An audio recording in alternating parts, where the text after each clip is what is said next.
Hello everyone and welcome to the phase 2 of PANCOV'20.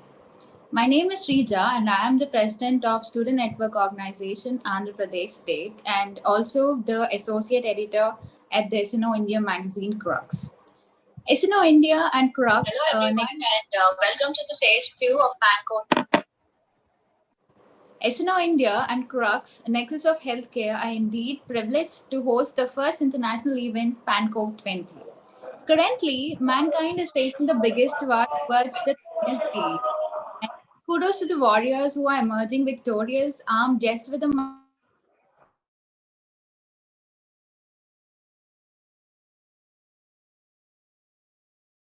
Today, PANCOV'20 is celebrating the importance of healthcare and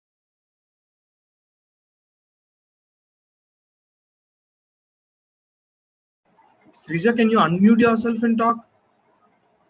I think you're on mute.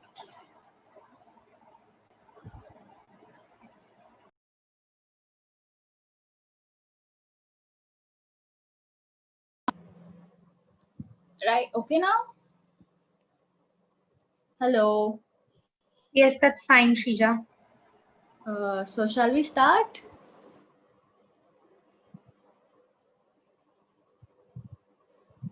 Hello, shall we start? Yes. Yes, Srija, please. Right from the beginning. Yes, please start from the beginning. Okay. So, hello everyone, and welcome to the phase 2 of PANCOV'20. My name is Srija, and I'm the president of SNO State Andhra Pradesh, and also the associate editor of the SNO India magazine Crux.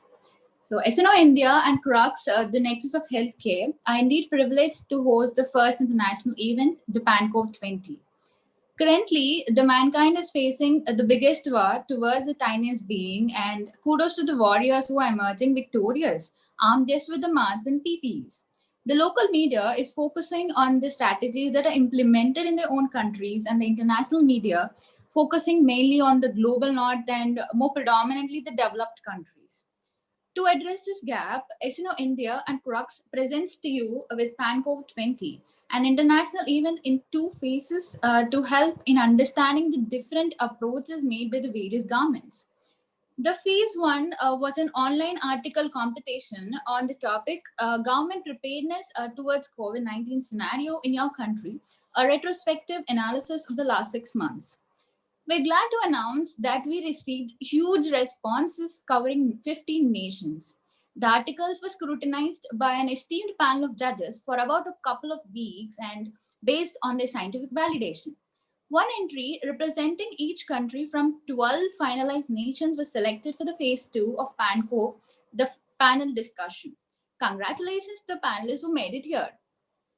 I would like to take a moment and appreciate all the efforts and hard work of the organizing team and the international PR team for pulling off this event successfully. Kaplan is sponsoring PANCOV'20 and all the 12 panelists would be receiving goodies from Kaplan. The top 3 panelists would be selected 50% based on the article from phase 1 and 50% from panel discussion and would be awarded with question banks from Kaplan and TUFH passes. Good luck and tons of best wishes to all the panelists here. Now, I request the panelists to kindly unmute and introduce themselves when I call out the country. We'll begin with Bolivia. Unfortunately, we do not have Bolivia here. Can we move on to the next country? Yeah, sure. Colombia. Hi, I'm Valentina from Colombia. Okay. Ecuador. Hi, I'm Leslie from Ecuador. Haiti. Hi, I'm Rebecca from Haiti. India. Hi guys, from third year medical student from India. Kenya.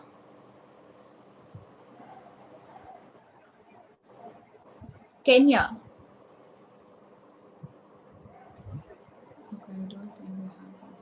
Yeah. Okay. We will move on to Kyrgyzstan.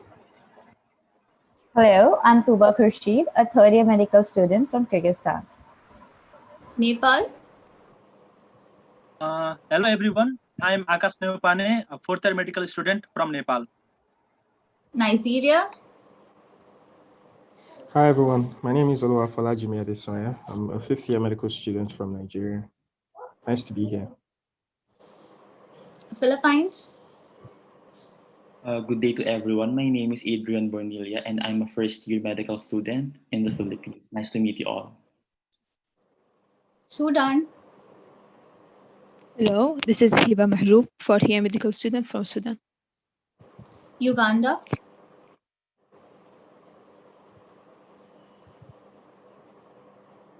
Uganda?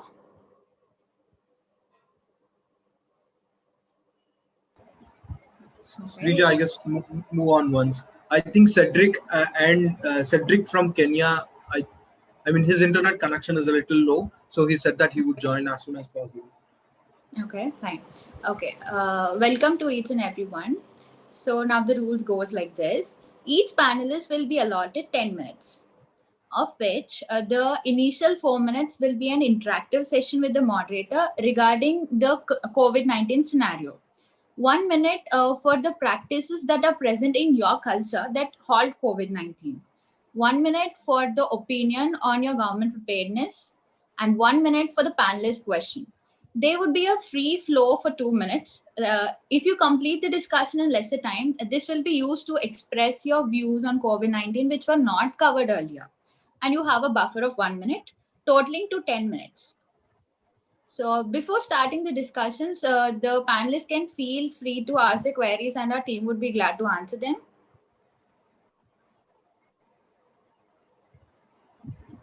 Okay, hoping that there are no queries from the panelists.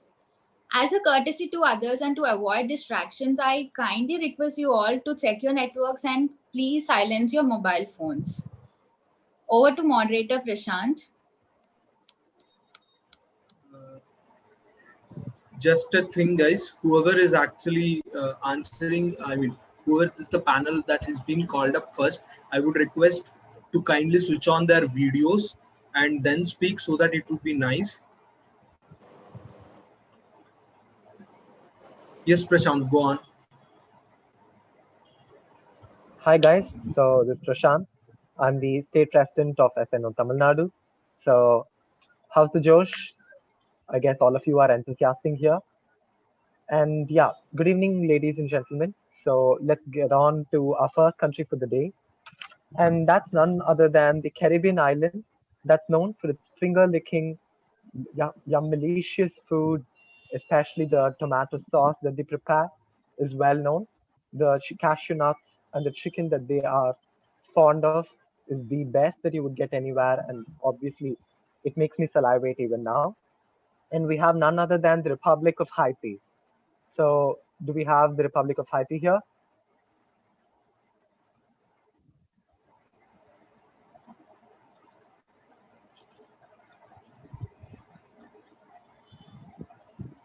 Rebecca.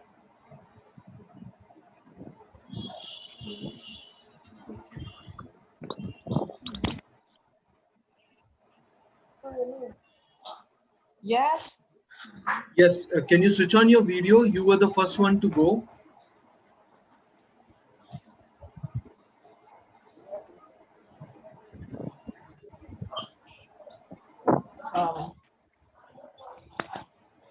Hello, I am Rebecca Yes, Dulcine.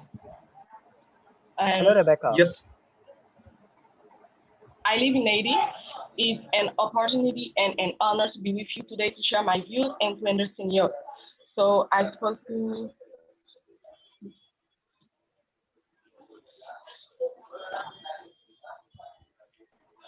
Prashant, go on. Yeah. So hi, Rebecca. Nice to have you here on board. Yeah. So your first question for today. Hi.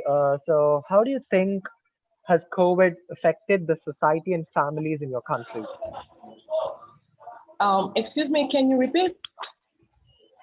How do you think has COVID affected the society and the families of your country? Oh.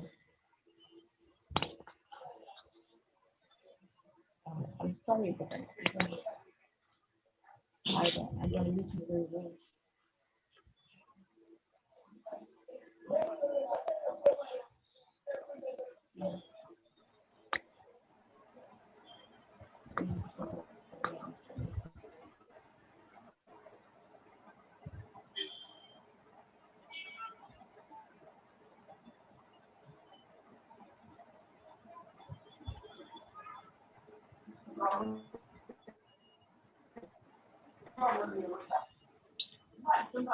Um, okay, in Haiti, with COVID, with COVID-19, there was already a lack about food, about electricity, about water before COVID-19 in Haiti.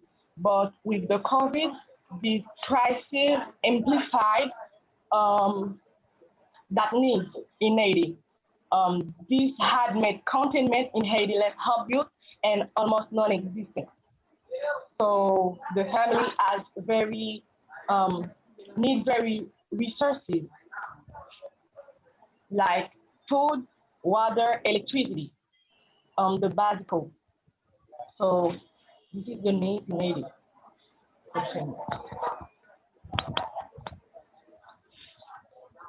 Okay.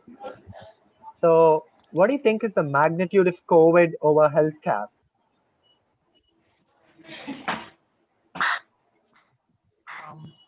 I don't listen anymore. Am I audible? Where, what?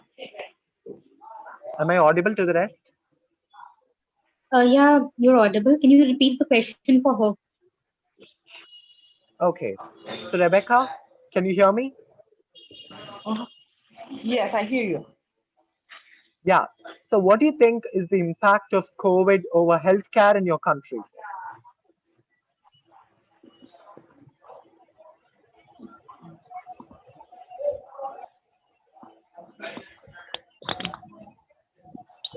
Um,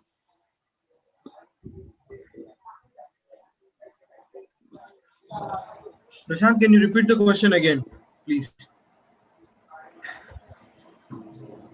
Yeah. So Rebecca, can you hear me? yeah. Yes, I hear you. Can you hear me, Rebecca? Yeah. Yeah. So what Yes, do you I hear think you. is the impact of COVID over the healthcare? Yeah. Over the healthcare of your country?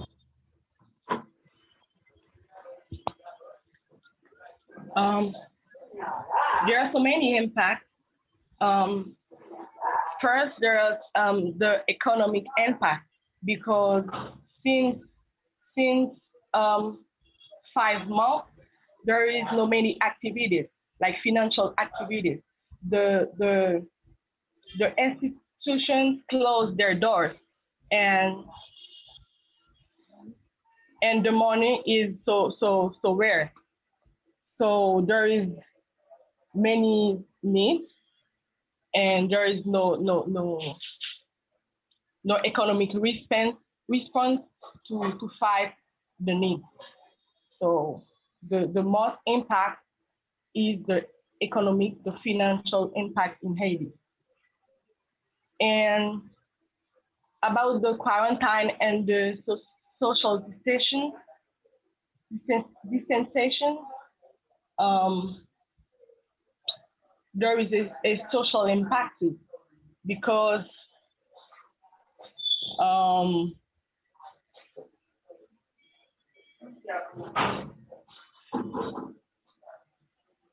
Okay. because as soon as the government ends the state of emergency,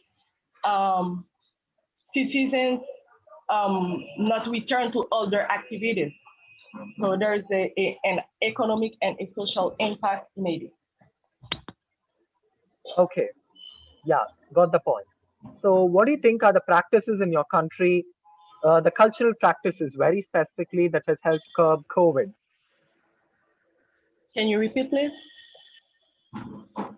Yeah, so we would like to know from you on the cultural practices in your country that have helped curb COVID. The practices? your cultural practices that have helped the curb culture COVID? practices. Yeah. To talk about the cultural practices, I suppose to say that unfortunately, a good part of the population doesn't believe that the coronavirus exists in Haiti.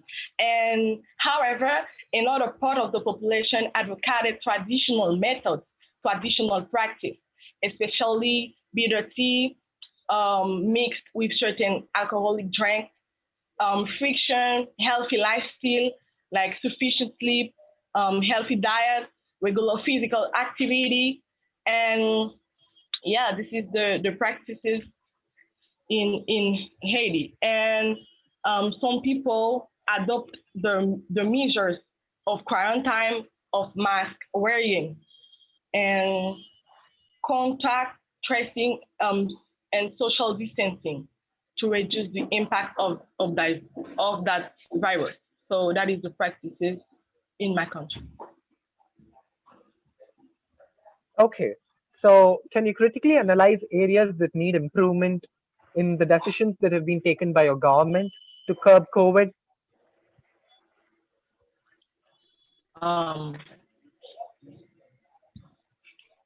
As soon as the first cases were detected in Haiti, the government declared a state of emergency. In my opinion, the government should ensure that basic resources are accessible to all. Because how to conduct a crisis management policy without access to these resources? How to advance with limited access to drinking water? How can one remain confined without food available? So this has made containment in Haiti obvious. And next, the government is supposed to improve the research sector in terms of traditional medicine in order to exploit its good value.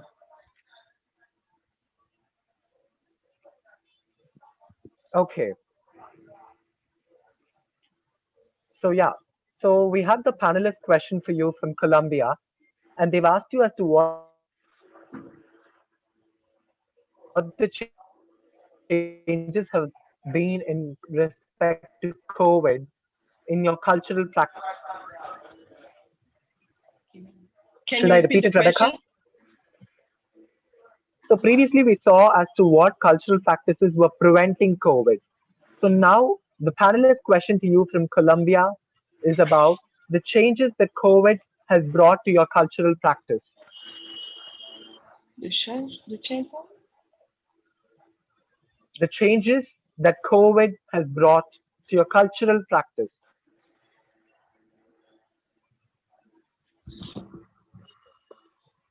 Um,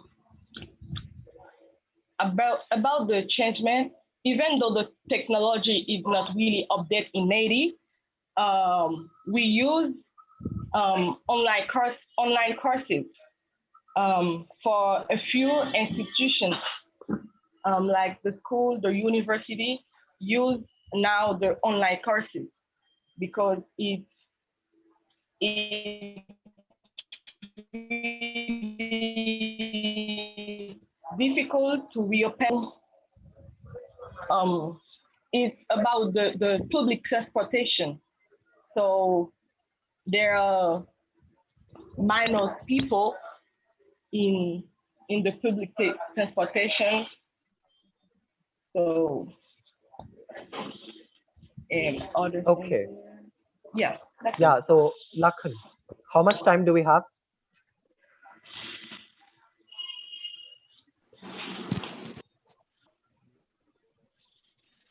Lakhan, how much time do we have? I think Madhav is noting the time. Madhav? Yeah, I think we have the last 1 minute. Okay, so here, Rebecca, you have your 1 minute. You can go on uninterrupted.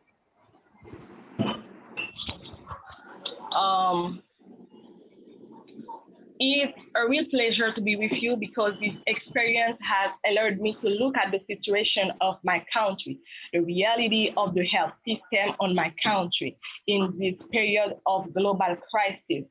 And I have the opportunity to learn a little about the reality of other countries too. Yes. So thank you so much for that.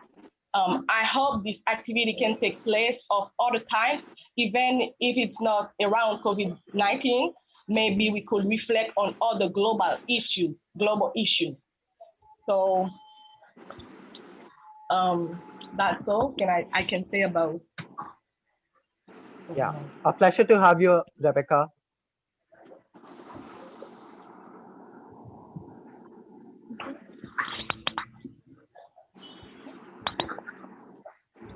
Prashant, Hello? I think we can go. Yeah. We can go for the next. Thank you, Rebecca. A pleasure to have you here.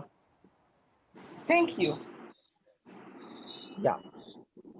Okay. So we'll go on to the second country for the day. And the next is the country of the savanna, the lakelands, the dramatic Rift Valley, and the mountain highlands.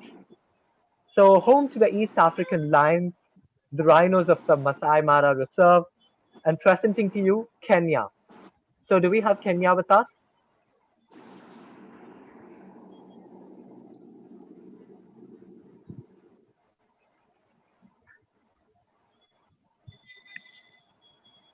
Kenya, are you there? Hi, Cedric. Can you unmute yourself and please talk?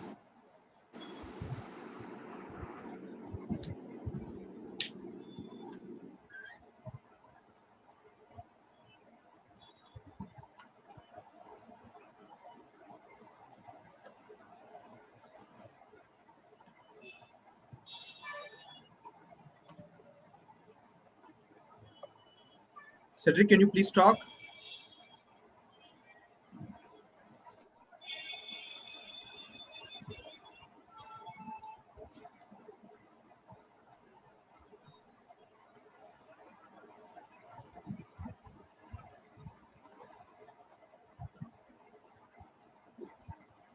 Cedric?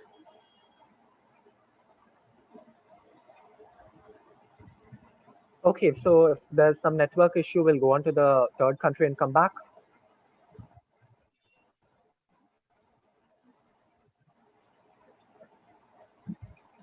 Yes, Prashant, go on. Yeah. So, okay.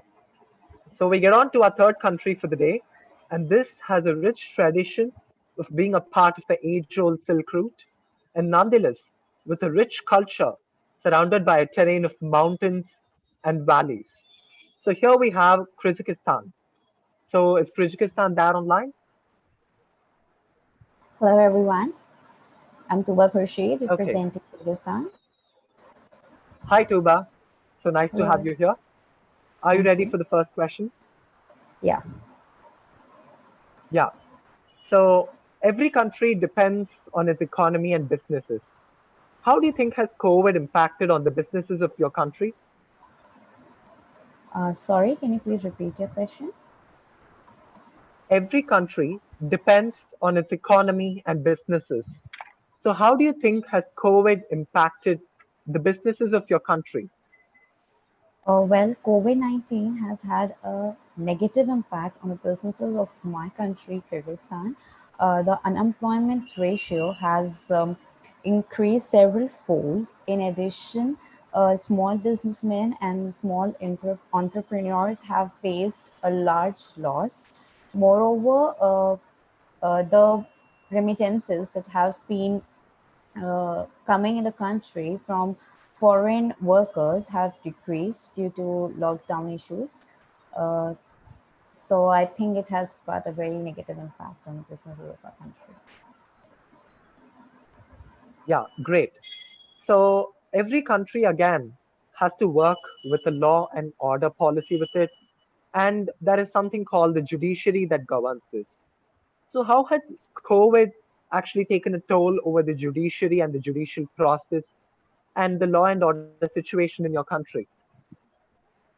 In Kyrgyzstan, the law and order is very perfectly maintained by eminent police officers. During lockdown measures, strict implementation of the law and order passed by the government were taken into account. There were several checkpoints and uh, proper sanitary and epidemiological situations were created, and the judiciary was taken into taking into account the fragile condition of the country and being a bit lenient, and helped the government to sustain a nationwide lockdown for around, I think, 3 months. Yeah, great to hear that from you.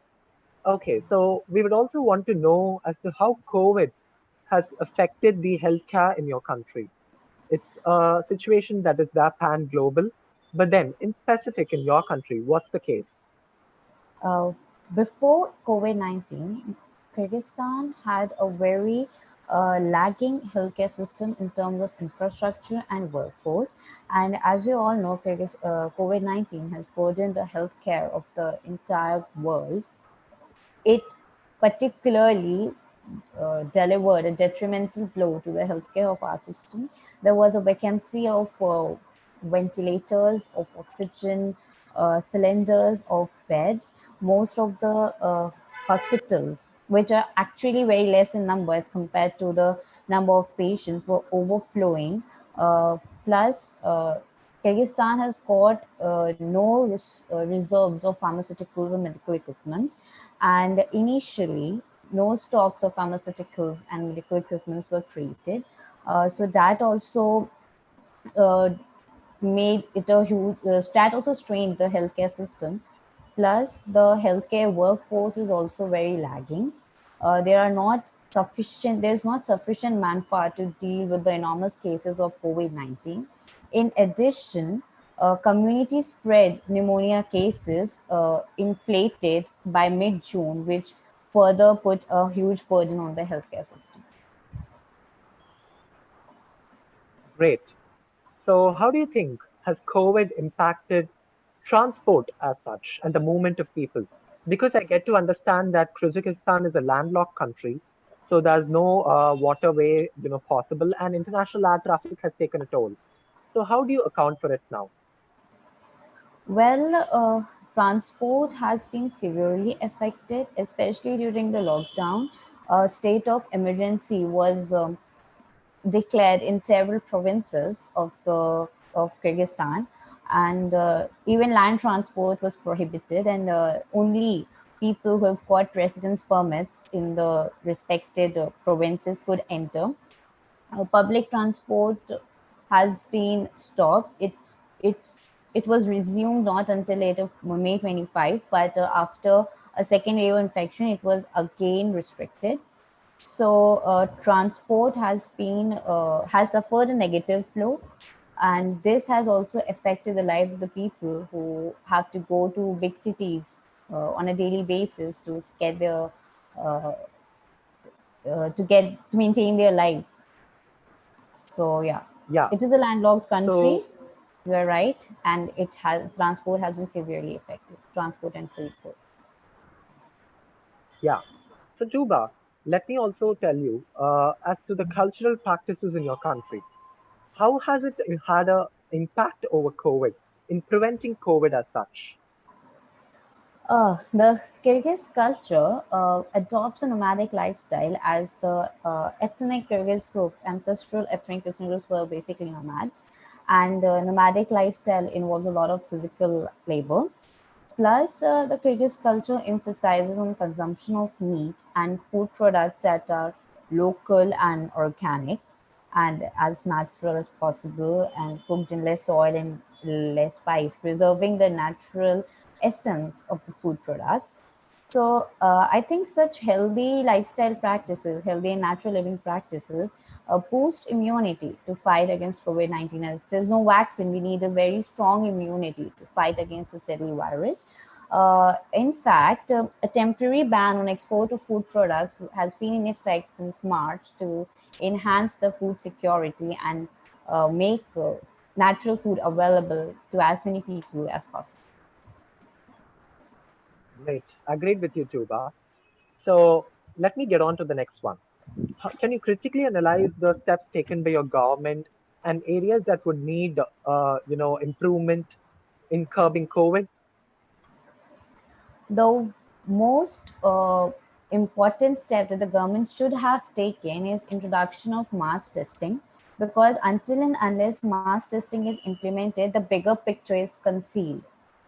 Plus, I think the healthcare system needs improvement. There must be more investments to improve the infrastructure of the healthcare system.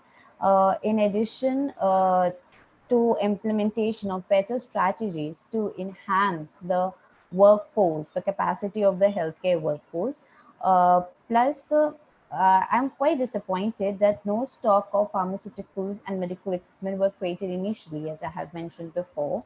So I think if that would have been created, there wouldn't have been so much of strain on the healthcare system. Great to hear that. Okay. So what steps do you think has the government taken in strengthening international relations with respect to COVID? First of all, the government has asked, in fact, imported several medical equipment from China, Russia, Turkey. Moreover, there have been many international funds provided to the government to improve its healthcare system and to uh, stabilize the crashing economy, as GDP has been contracted by 5% in Kyrgyzstan. So, International Monetary Fund and Asian Development Bank has, and many other international organizations have donated large amount of money. Also, Russian doctors have come to help Kyrgyzstan in fighting against the uh, virus, and several donations have been imported from China and are still continue to be imported to enhance the uh, coping mechanism of the country. Okay, so we have your panelist question now, and that's from Uganda. So, what are the social determinants of the response of people to the COVID-19 prevention strategies by the government? Can you please repeat the question? Yeah. So, what are the social determinants of the COVID-19 prevention strategy by the government? Okay. Well, the social distancing has been practiced, has been implemented rather very strictly. Restaurants and cafes and mosques and other places of worship have been closed. In Kyrgyzstan, there are cultural festivals have been used to be celebrated, but due to COVID-19, they were restricted. Plus, during Eid al-Fitr also, which is a festival of Kyrgyzstan, uh, prayer mosques were closed and gatherings were completely prohibited. So social distancing has created a lot of distance between the people, I feel.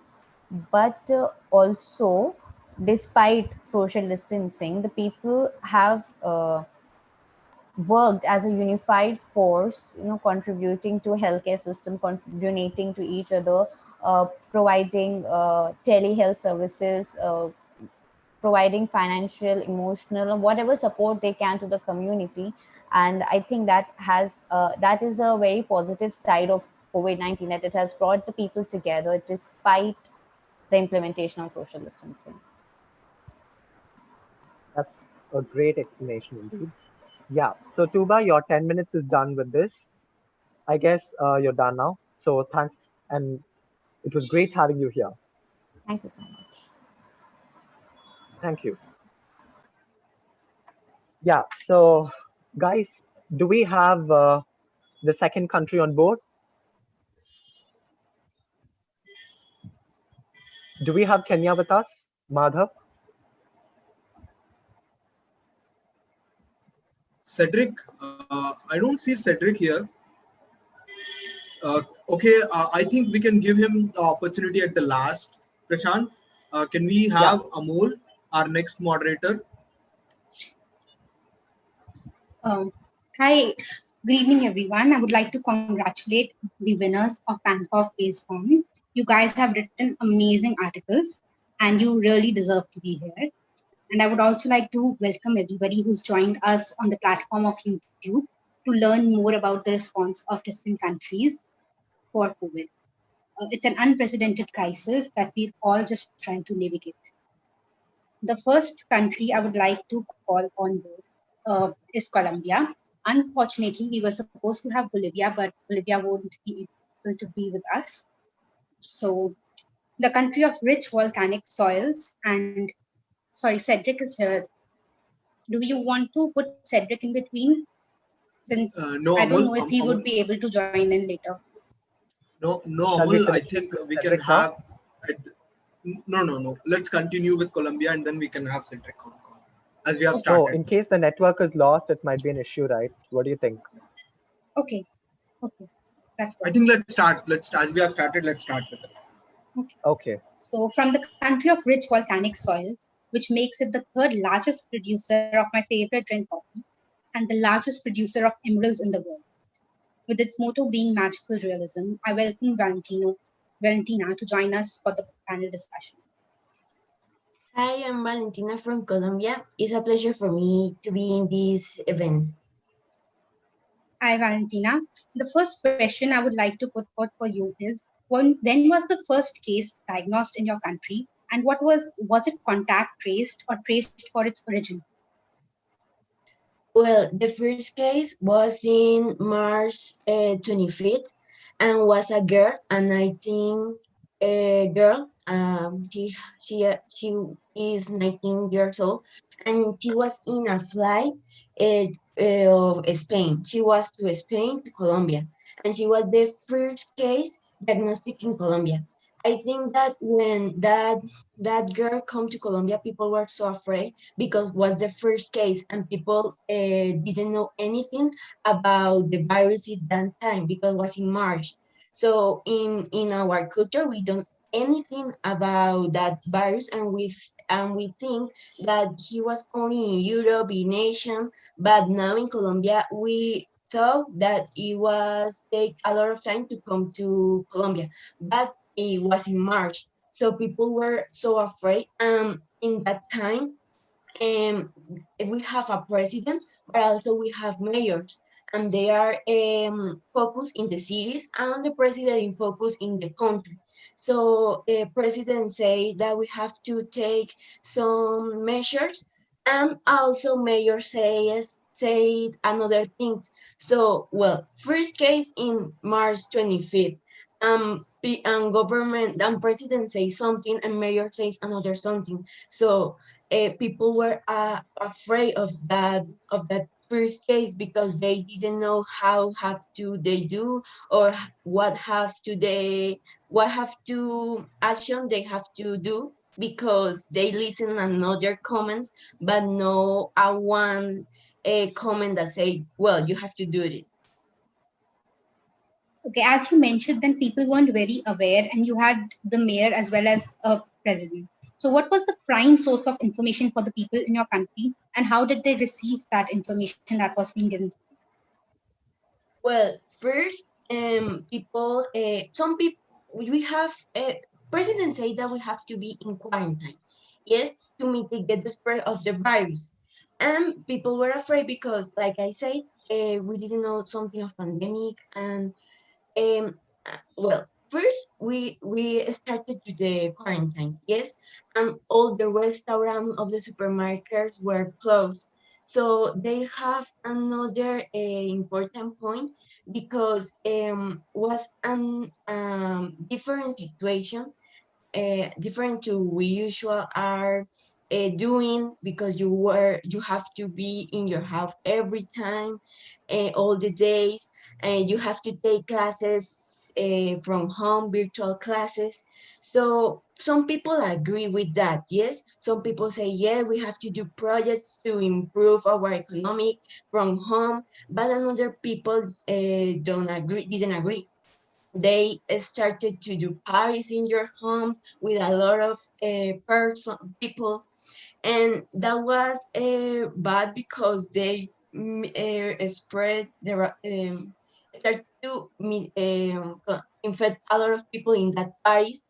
But in to take good points, positive points, people started to do companies to, if, for example, if you want to buy food in a supermarket, there are special people that you can call to do that things. If I want to buy rice, well, I call a special person that can go to the supermarket and they're going to bring that rice to my home.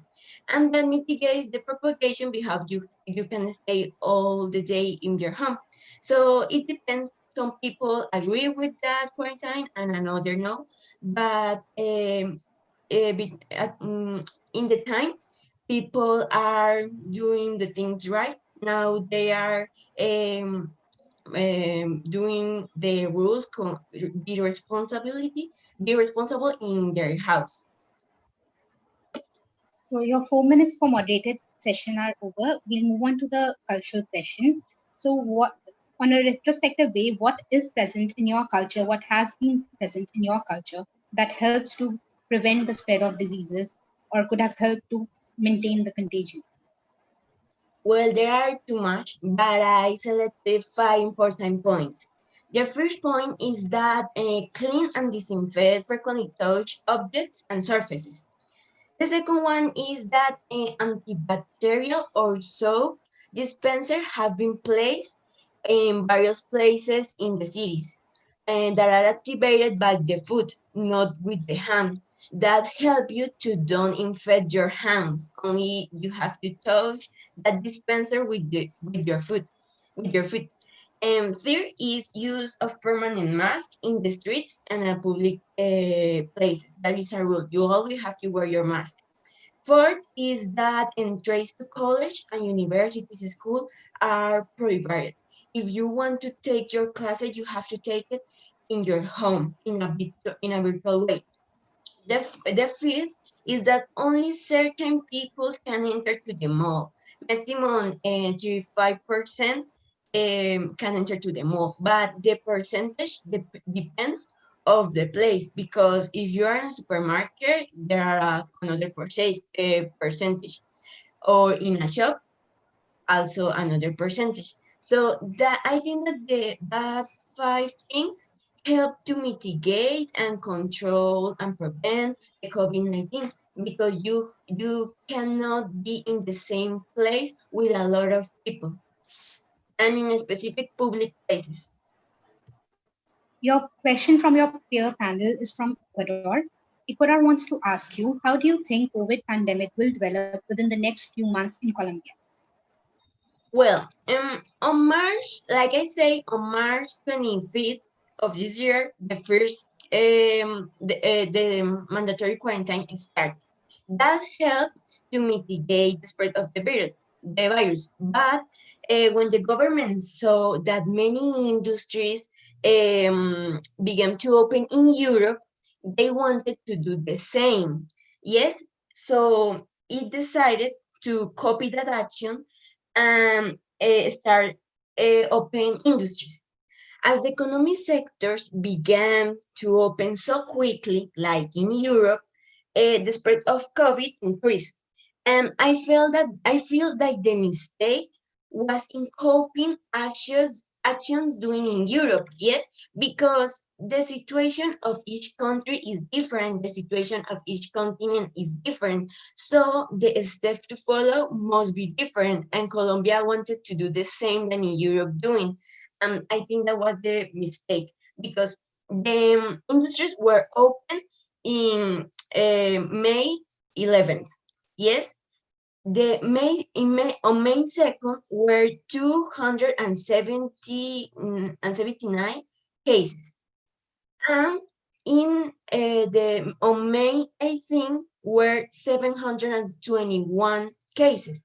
So COVID cases increased more than double in 16 years, in 16 days. So I think that the reason was that people started to open industries, and we can see the increase of cases in a bit days. So you have 1 minute for your opinion question. In your opinion, what could have your country done differently to mitigate the coronavirus pandemic?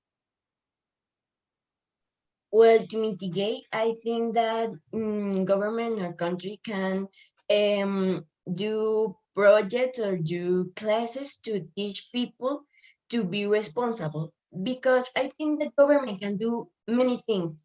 They can do a lot of things, but the real there's a responsibility is in us as citizens, because it's our responsibility to take care of our life and our families. So I think that uh, the government should have classes or virtual reunions to teach people to be responsible and to teach people the effects of COVID-19. Do they realize how important is this pandemic, and how important is that we can have self-care, because it's not only our life, it's the life of our family, so we have to protect it.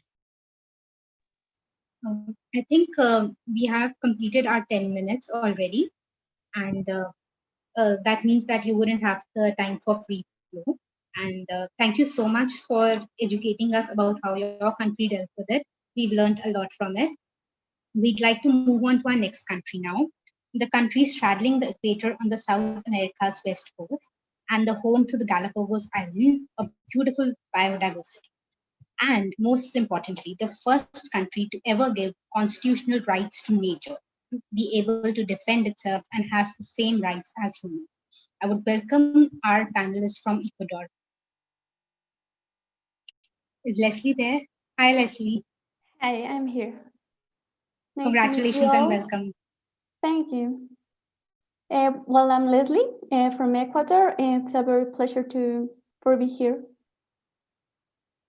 So the first question I would like to ask you is the same that I asked before. Uh, when was the first case diagnosed in your country, and was it contact traced? And did you know the origins? Well, the first case was confirmed on February 29th. It was reported in a 71-year-old woman, and she returned to our country from Spain in January 14th. So it was already 15 days between she arrived and she was a confirmed case. So we didn't really know how much the disease was spread, and also she wasn't the only one in that plane who was already infected. She was declared dead in March 13th, and by 3 days later, it was declared the state of emergency when we reached almost 60 cases. And yeah. I assume that some sort of shelter in place or lockdown measures were also taken in your country, respectively the traffic light sort of arrangement. Could you please elaborate on that? I'm sorry, can you repeat that? I believe some sort of lockdown or shelter in place measures were taken in your country as well. Could you please elaborate on them? Yeah, and we had the day that was declared state of emergency, March 16th, that there was a lot of measures that were taken. And first of all, the lockdown, the curfew, we had the curfew first. It started like 2 p.m. and ended at 5 a.m. of the next day. Then it was getting short, like 5 p.m. Then it was 9 p.m. and now it's like 9 p.m. to 5 a.m. We also had that got closed all the public services except for health and safety services, and hospitals also remain open, but anything else had to be closed. It was it was a hit hard for the economy also that days.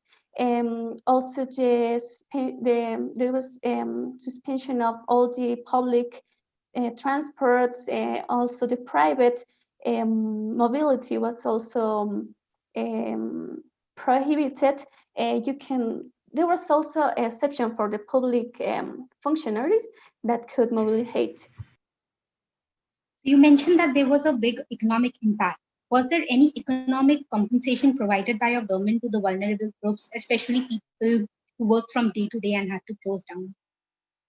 Oh yeah, well, people that had informal jobs and that they work day to day, they were, I think, the worst hit for economy, because that wasn't the same people the same amount of people outside that they could get the employments to their things that they sell and stuff. So they couldn't actually respect the lockdown because they had to work to get money to get food to their homes. So I believe, my belief is actually that people, the bad thing of being in a developing country is that people are more afraid of being hungry than of the pandemic per se. So they had to work because they had no option. I think the quarantine here is a privilege of class that, well, some of us can afford to be here, but not every of us. So it was a really hit hard. Also in the economic, national economy, we depend a lot on tourism. So it was locked down all the airports and interprovincial buses, and yeah, we didn't have that too. And also the oil, we depended a lot on of that, and it got a little, but I had to say a lot. The price got really down, and it catch a negative price by April, I believe. So it was a really hard for the old economy in Ecuador. Did the belief or disbelief in the common allopathic medicine, the modern medicine, affect the response in your country?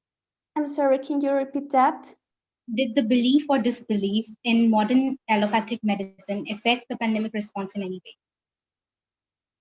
Oh yeah, well, I have to say that most people here don't believe it's a real health problem.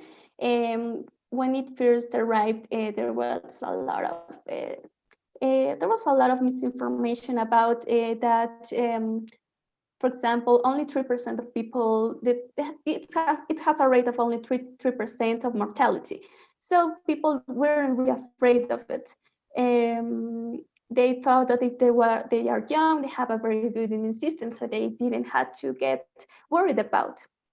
Also, there is a great belief of after that, when we realize it's a real problem, there's also a great belief on the population about in the miracle mineral solution. I don't know if anyone have heard about that, but this is a solution which is basically chlorine dioxide solution. And it doesn't have a real evidence of its beneficial in treating COVID-19. On the other side, there are some adverse effects that we know, but there is still people that believe they can take that and they will get well. And it has also contributed to the collapse of the healthcare system, because people taking that solution to prevent even the COVID-19 on themselves. On to your cultural question. So what is already present in your culture, which has been practiced since time and ages, that could have helped prevent COVID? Oh, well, first of all, I had to say that the government should have invested more money on the healthcare. We have right now a very fragile system that has fallen completely apart. And as an example, in January, we had a suspicious case. It was a patient came from China. So it was a suspicious case, but we didn't have a good tomograph to work at the hospital he was attended. So we didn't even had to the exact diagnosis of him, and we didn't also have the PCR or not even another kind of tests to realize that after 15 days took us to diagnose that he hadn't COVID-19. Also, I think that the quarantine for the arrival flights passengers who should have started earlier, because as I'd say, the first case came in January 14th, but she was diagnosed on January 29th. So it was a lot of time that the disease should have spread. And it takes another 16 days for us to do the quarantine and the all the measures that if they have started earlier, I believe that it should have been contained better than what is right now. I think, Leslie, you mistook my culture question for the opinion question. I was supposed to ask the opinion question later, but that's all right. The culture question was that what are practices already present in your culture? Like some cultures already have an emphasis on bathing or hand washing. Some cultures already have masks in them. So what was in your culture, in your country? Well, we didn't have any of that. I had to say that our social distancing is not really well performed. We have a culture of places, of crowded places, and there is still that. There are really a lot of people accomplishing the lockdown. So your peer panel question is from the side of Sudan. Sudan wants to ask that how did COVID-19 affect sectors other than healthcare in your country? I'm sorry, can you repeat?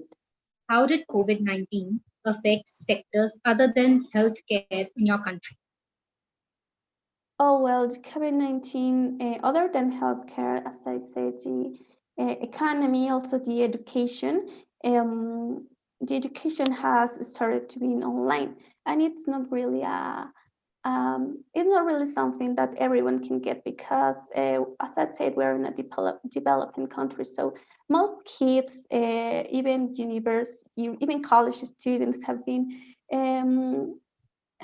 not been able to accomplish the online studies because of a lack of internet connections, devices, and stuff. So I believe that that's a great impact there in the education here. I think you have 1 minute left for your free flow. So for the next 1 minute, you can speak uninhibited on any topic that you feel like covering. Okay, well, I'd like to say that, in my opinion, my country, Ecuador, has been one of the worst hit country in Latin America from the COVID-19 pandemic due to it. First of all, we didn't have, at the first months, we didn't have enough PCR or other tests. So I think we had confirmed really less cases that they were already. So also the deaths, there are confirmed like 10,000 deaths, but due to another studies, we had like 30,000 deaths over that count. So I believe that it's also it's a lot of unconfirmed cases that make us a really worst hit of the COVID-19. Okay, thank you so much for being with us. Now, since we're done with two moderators, we would be taking a short filler break. Can I have Shrija on board? Shrija, are you there? Yeah, I'm there. I'm not able to switch on my video. Yeah, fine. Okay, so for the break. Shrija, you have to unmute yourself. Srija, you're not audible. Can you speak a little louder? Yeah, can you hear me? Hello, can you hear me? Hello. Yes, Srija, now you are audible, but a little louder would be nice. Okay, I guess you can hear me right now. Yes. Yes, Shrija, you're audible now. Yeah, okay. So to fill in our research, we'll call upon someone. Failures never allowed her to believe in God and destiny until on her 19th birthday, she got the opportunity of serving the mankind as a doctor. Apart from pursuing dentistry, she is also the associate editor of Crux. The collection of her poems is an amalgamation of the two important phases of her life, suffering and survival. I call upon Miss Aditi Shukla to take over the mic. Aditi? Hello, everybody. Hello, am I audible? Yeah, you are. Yes, sir. Sorry, I can't turn my video on. Got some problem here.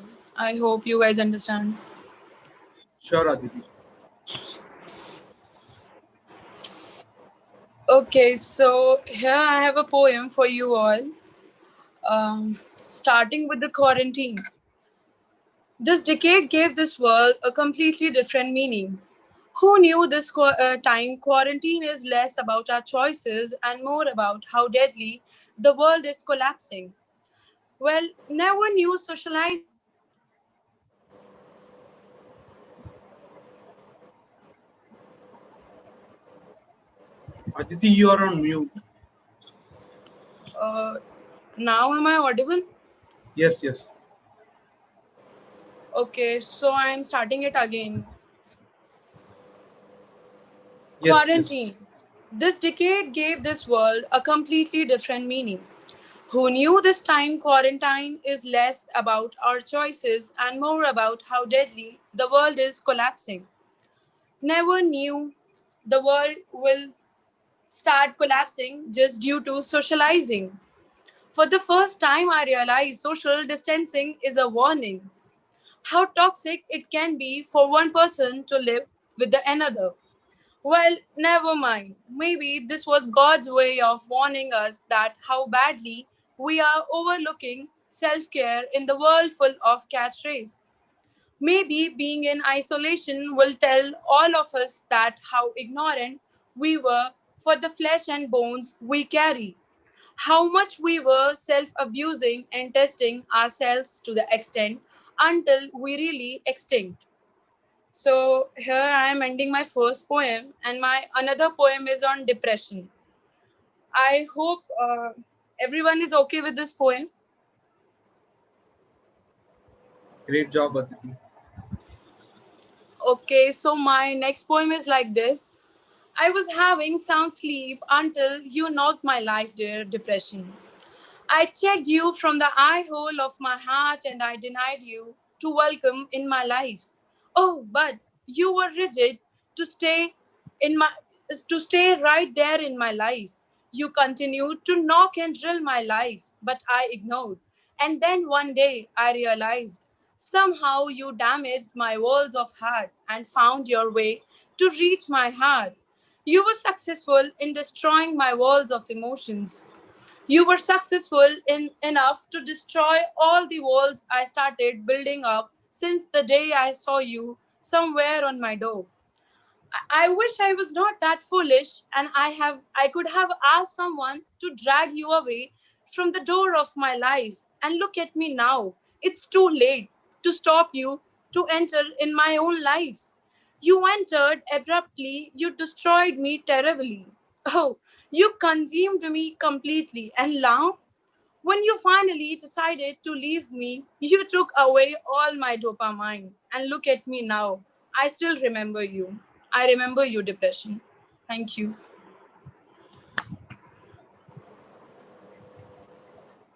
That's all.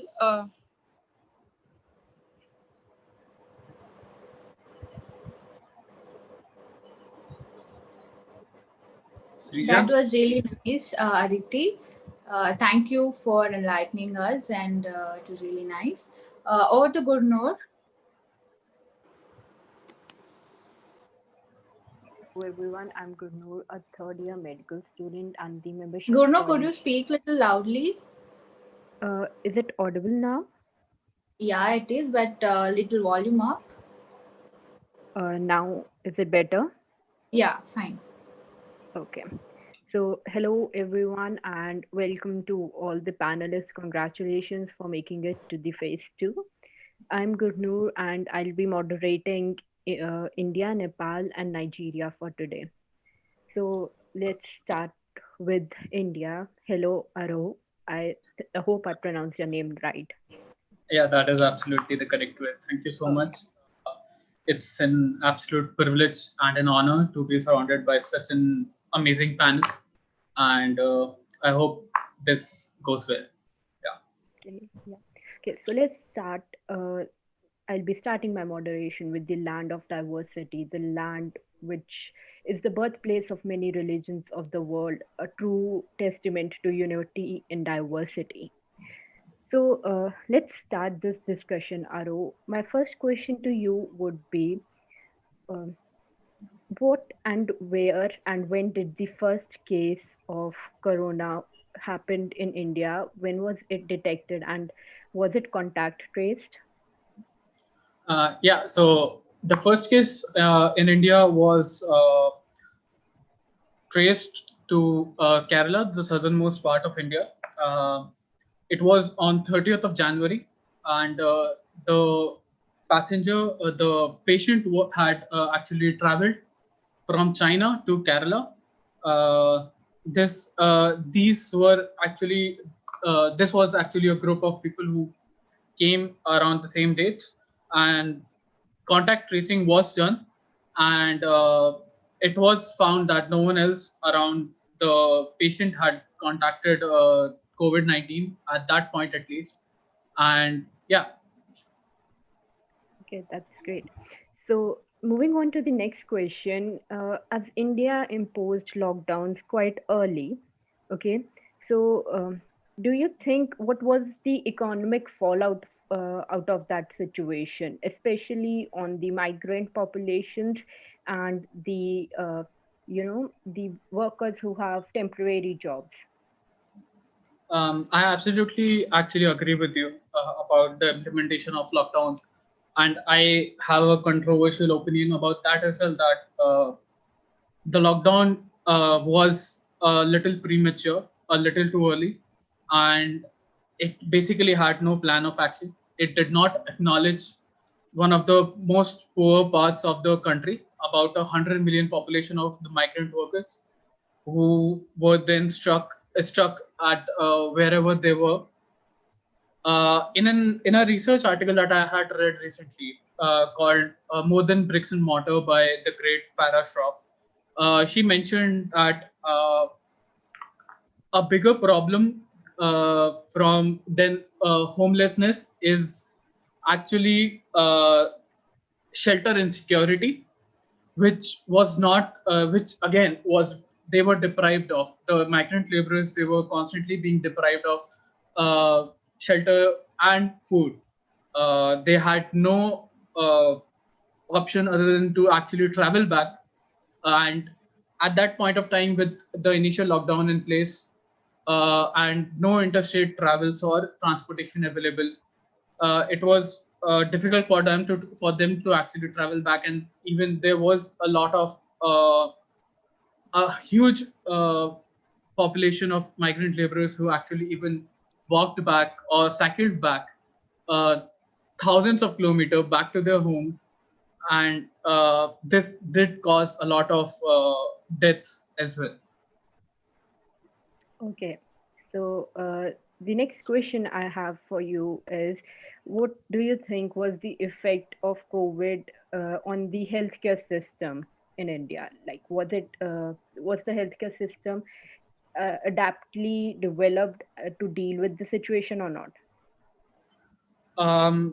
I guess if we are to talk about the healthcare system in India in pandemic, we need to cycle back a little to how it was before the pandemic hit us. To be very honest, it looked very bleak. Uh, it was estimated that India would require at least 1 million ventilators or critical care units to help the sudden surge that would happen in case the lockdown was uh, taken back. Uh, at that point, before the pandemic hit, we had only 40,000 ventilators present in the country. As the pandemic hit and lockdown was implemented, the government ordered 22,000 more ventilators. And they were delivered within the pandemic, but it's still way less than obviously 1 million. The other point is the lack of infrastructure and manpower. As mentioned in one of the research articles, I would like to say that physical reach is basically when a person has a clinic or a hospital within 5 kilometers of their reach. This isn't the case for a huge majority of the population living in rural areas. and again, this wasn't addressed at all. The next is the issue of the lack of manpower, and we have a very small ratio of, I guess, 1.7 doctors per 10,000 of, uh, 1.7 doctors per 10,000 of the population, which again is way too low than what is recommended by the WHO. And again, this has not yet been addressed. Okay, thank you so much for your opinions and amazing answers. Let's move on to the next question.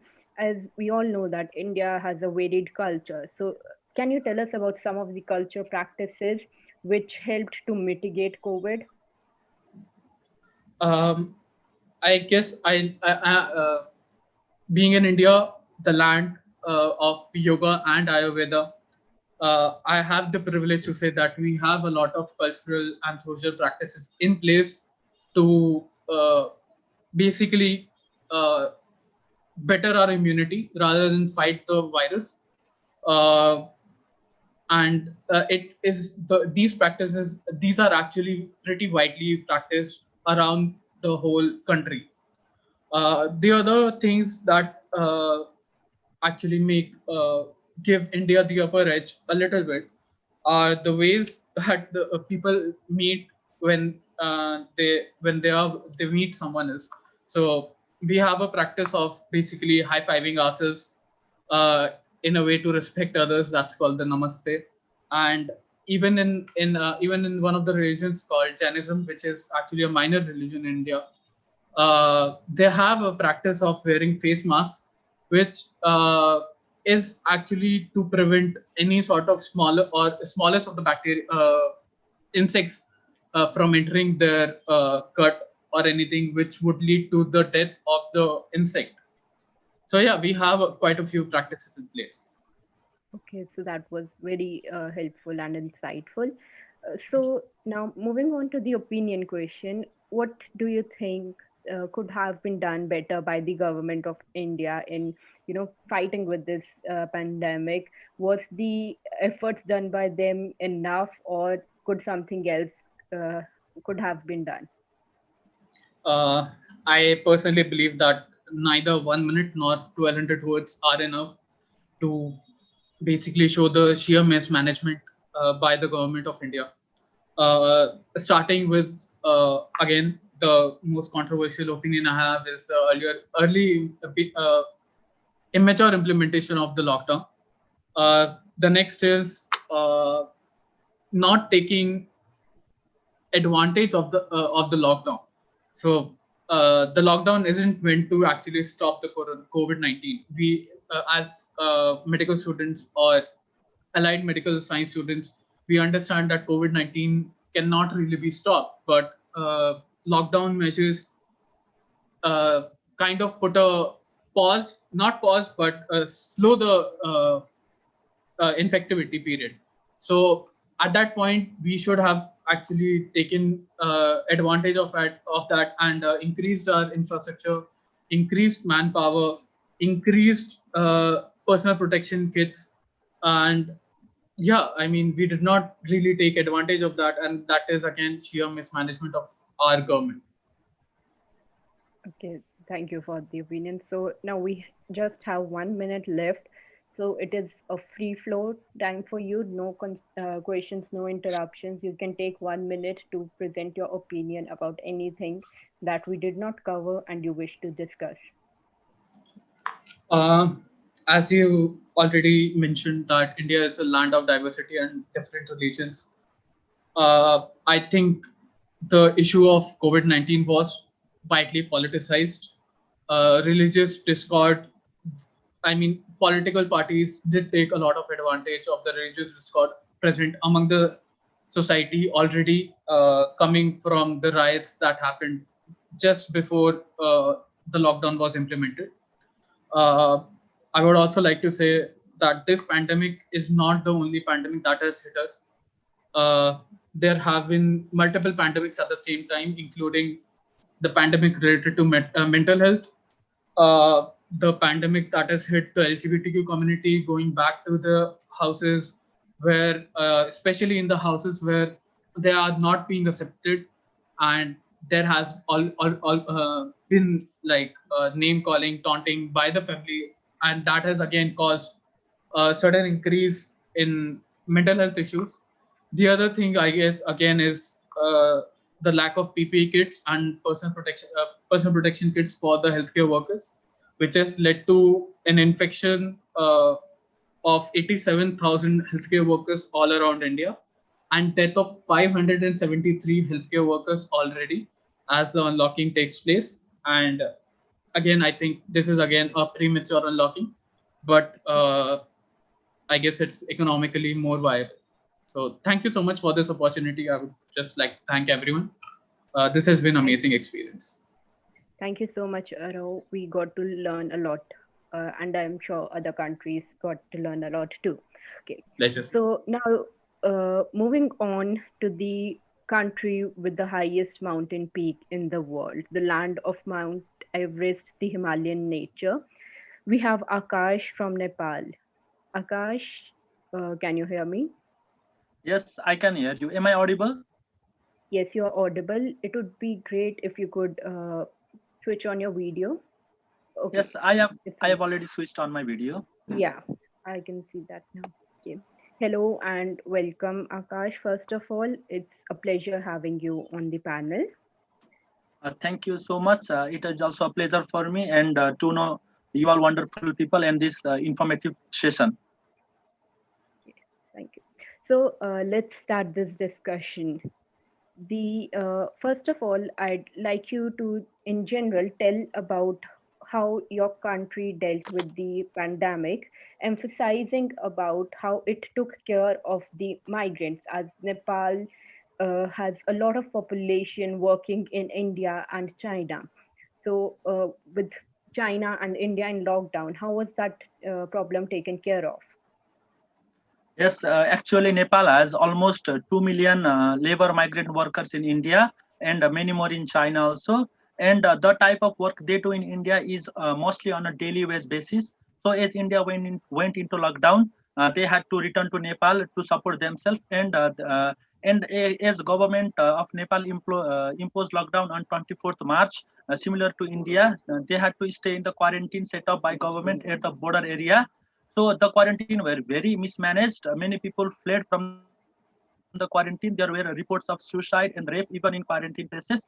So I think the government did not deal well with the migrant workers. They should have set up a very provisioned quarantine. They should have set up nice facilities. They should have tested them properly. And many people fearing the government quarantine also entered Nepal through the illegal channel or illegal border. Without the monitoring of the government, that also may have led to community transmission in Nepal. So I think overall the government did not deal well with the migrant workers from India and China, especially India.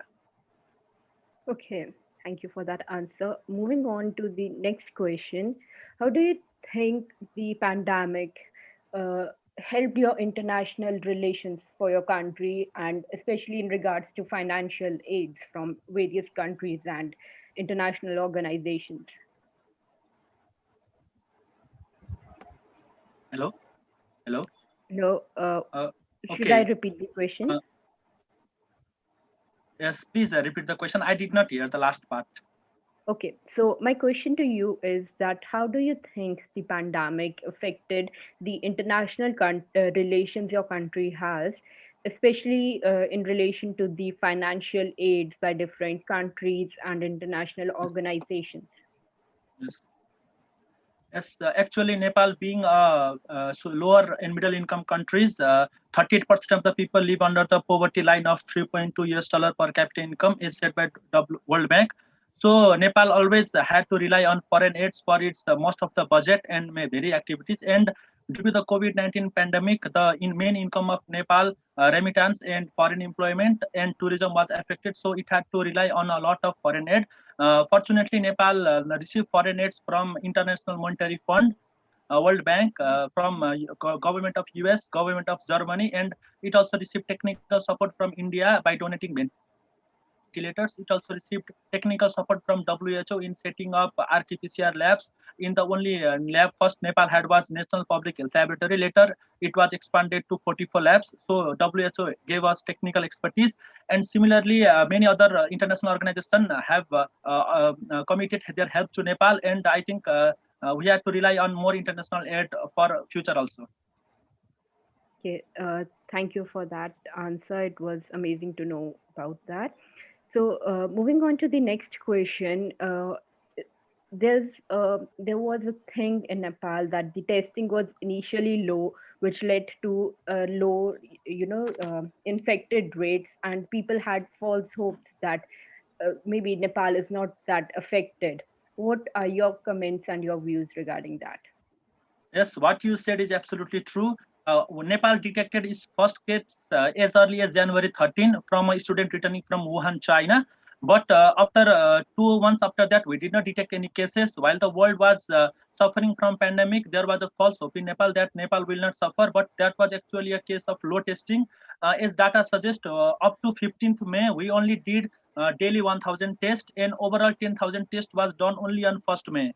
So we had thousands and thousands of migrant workers returning from all over the world, and we only did 10,000 tests up to 1st May.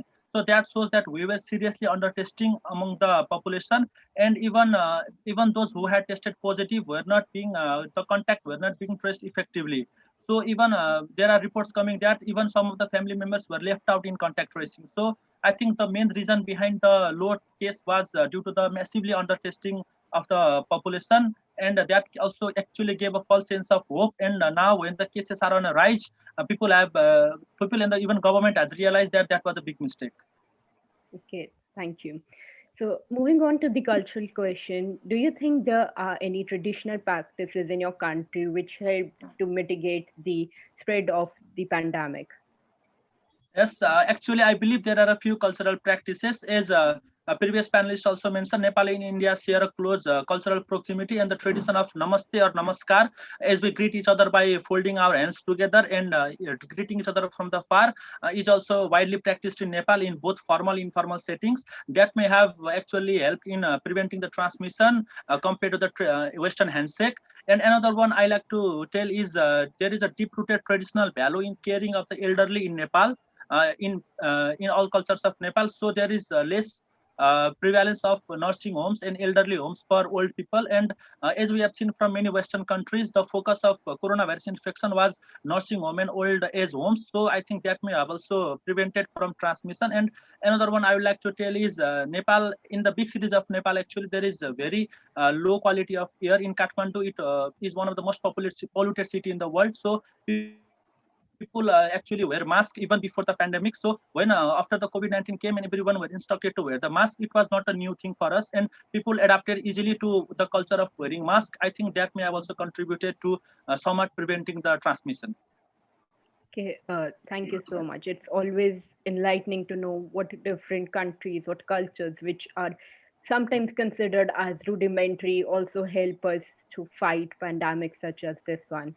Okay, moving on, you have now 1 minute to tell us about your opinion about what the government did. Do you think anything could have been done better, and if so, what it was?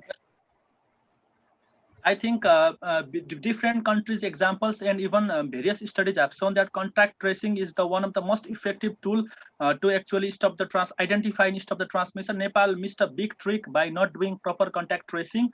In the 2 months period when we did not have any cases, we could have utilized community volunteers, we could have utilized private sectors and did a massive and elaborate and extensive contact tracing, which would have helped us identify many asymptomatic cases in the community, and we should have not transmitted the disease to vulnerable population. And I think Nepal missed a big trick by not doing proper contact tracing. Another one I would like to highlight is the end point or the definitive ending of this COVID-19 pandemic is the vaccine. And is Nepal does not have any research institute, we do not have any vaccine production of our own. And as most of the countries are going in phase 3 of their vaccine trial, Nepal needs to start a diplomatic ties to obtain vaccines. Because most of the countries, if they start vaccinating their own people, we will not get vaccine even if 2021 or even 2022. So I think governments will start in talks with regarding of obtaining how the vaccine will be given, because we cannot always rely on INGOs like COVAX or Gavi to give us vaccines. I think the government should focus on that also. Okay, thank you so much for that. Now we have a panel question from you, from the co-panelist from Nigeria. The question is, how did the private sector act for the COVID-19 response for your country? Yes, actually, it is a very bad scenario in Nepal because government did not allow the private sector's participation so much. Because government initially, when there were few cases, only government hospitals were dedicated to treat coronavirus patient, and the private labs were not even allowed to do their own RT-PCR testing. So that may have limited the role of private sectors. But meanwhile, the private sector also on their own started. Some of them started raising funds, and some of them started contributing to the various funds set up by the government. And I think now recently government has allowed the private hospitals to treat coronavirus patient, and even instructed every private hospitals to have 20% bed dedicated to COVID patient, and even allowed the private hospitals to have RT-PCR testing after authorization from government. Now recently the mistake has been rectified, but initially private sector were largely kept at bay. Okay, thank you so much. Governments all over the world need to learn that working together is always an advantage. So, just have 30 seconds for free flow if you want to take on anything that you think we missed in the session and you want to highlight. Yes, I think actually I would like to say that as it has been dubbed in many articles, there is also a misinformation pandemic, or is infodemic, as we like to call it. So although the government stated various official channels to disseminate the news, various fake news and various social media were circulating various hoaxes and fake news regarding coronavirus. And we all, being a medical student, it's our responsibility to disseminate the correct information to the society, because a layman or a common man could not understand the medical terms. So it is our responsibility, and it should be a responsibility of every person to read the correct news only. Thank you. Okay. Thank you so much. It was a pleasure having you, Akash. The discussion was surely very enlightening. So now let's move on to Nigeria, the land also called as the giant of Africa, where the name comes from the vastness of its land, the diversity in people, languages, and the huge population, the largest in Africa, along with its oil and other natural resources. We have Folajimi from Nigeria. I hope I pronounced your name correctly. Yeah, you did. Okay. So, hi, it's a pleasure having you on board today. Yeah, it's my pleasure as well. Okay, so let's start with our panel discussion. The first question I have for you is, as Nigeria also has dealt with some other, it's sad, but Nigeria has also dealt with some other epidemics like Ebola in the past. Do you think that having dealt with it gave it some experience, and the response of your country was better due to that? Yes, actually. I believe that the experience that we have had in dealing with previous outbreaks like Ebola, yellow fever, the recurrent Lassa fever outbreaks as well, really did one thing to us. It helped us build some form of infrastructural capabilities to cope with and respond effectively to COVID-19.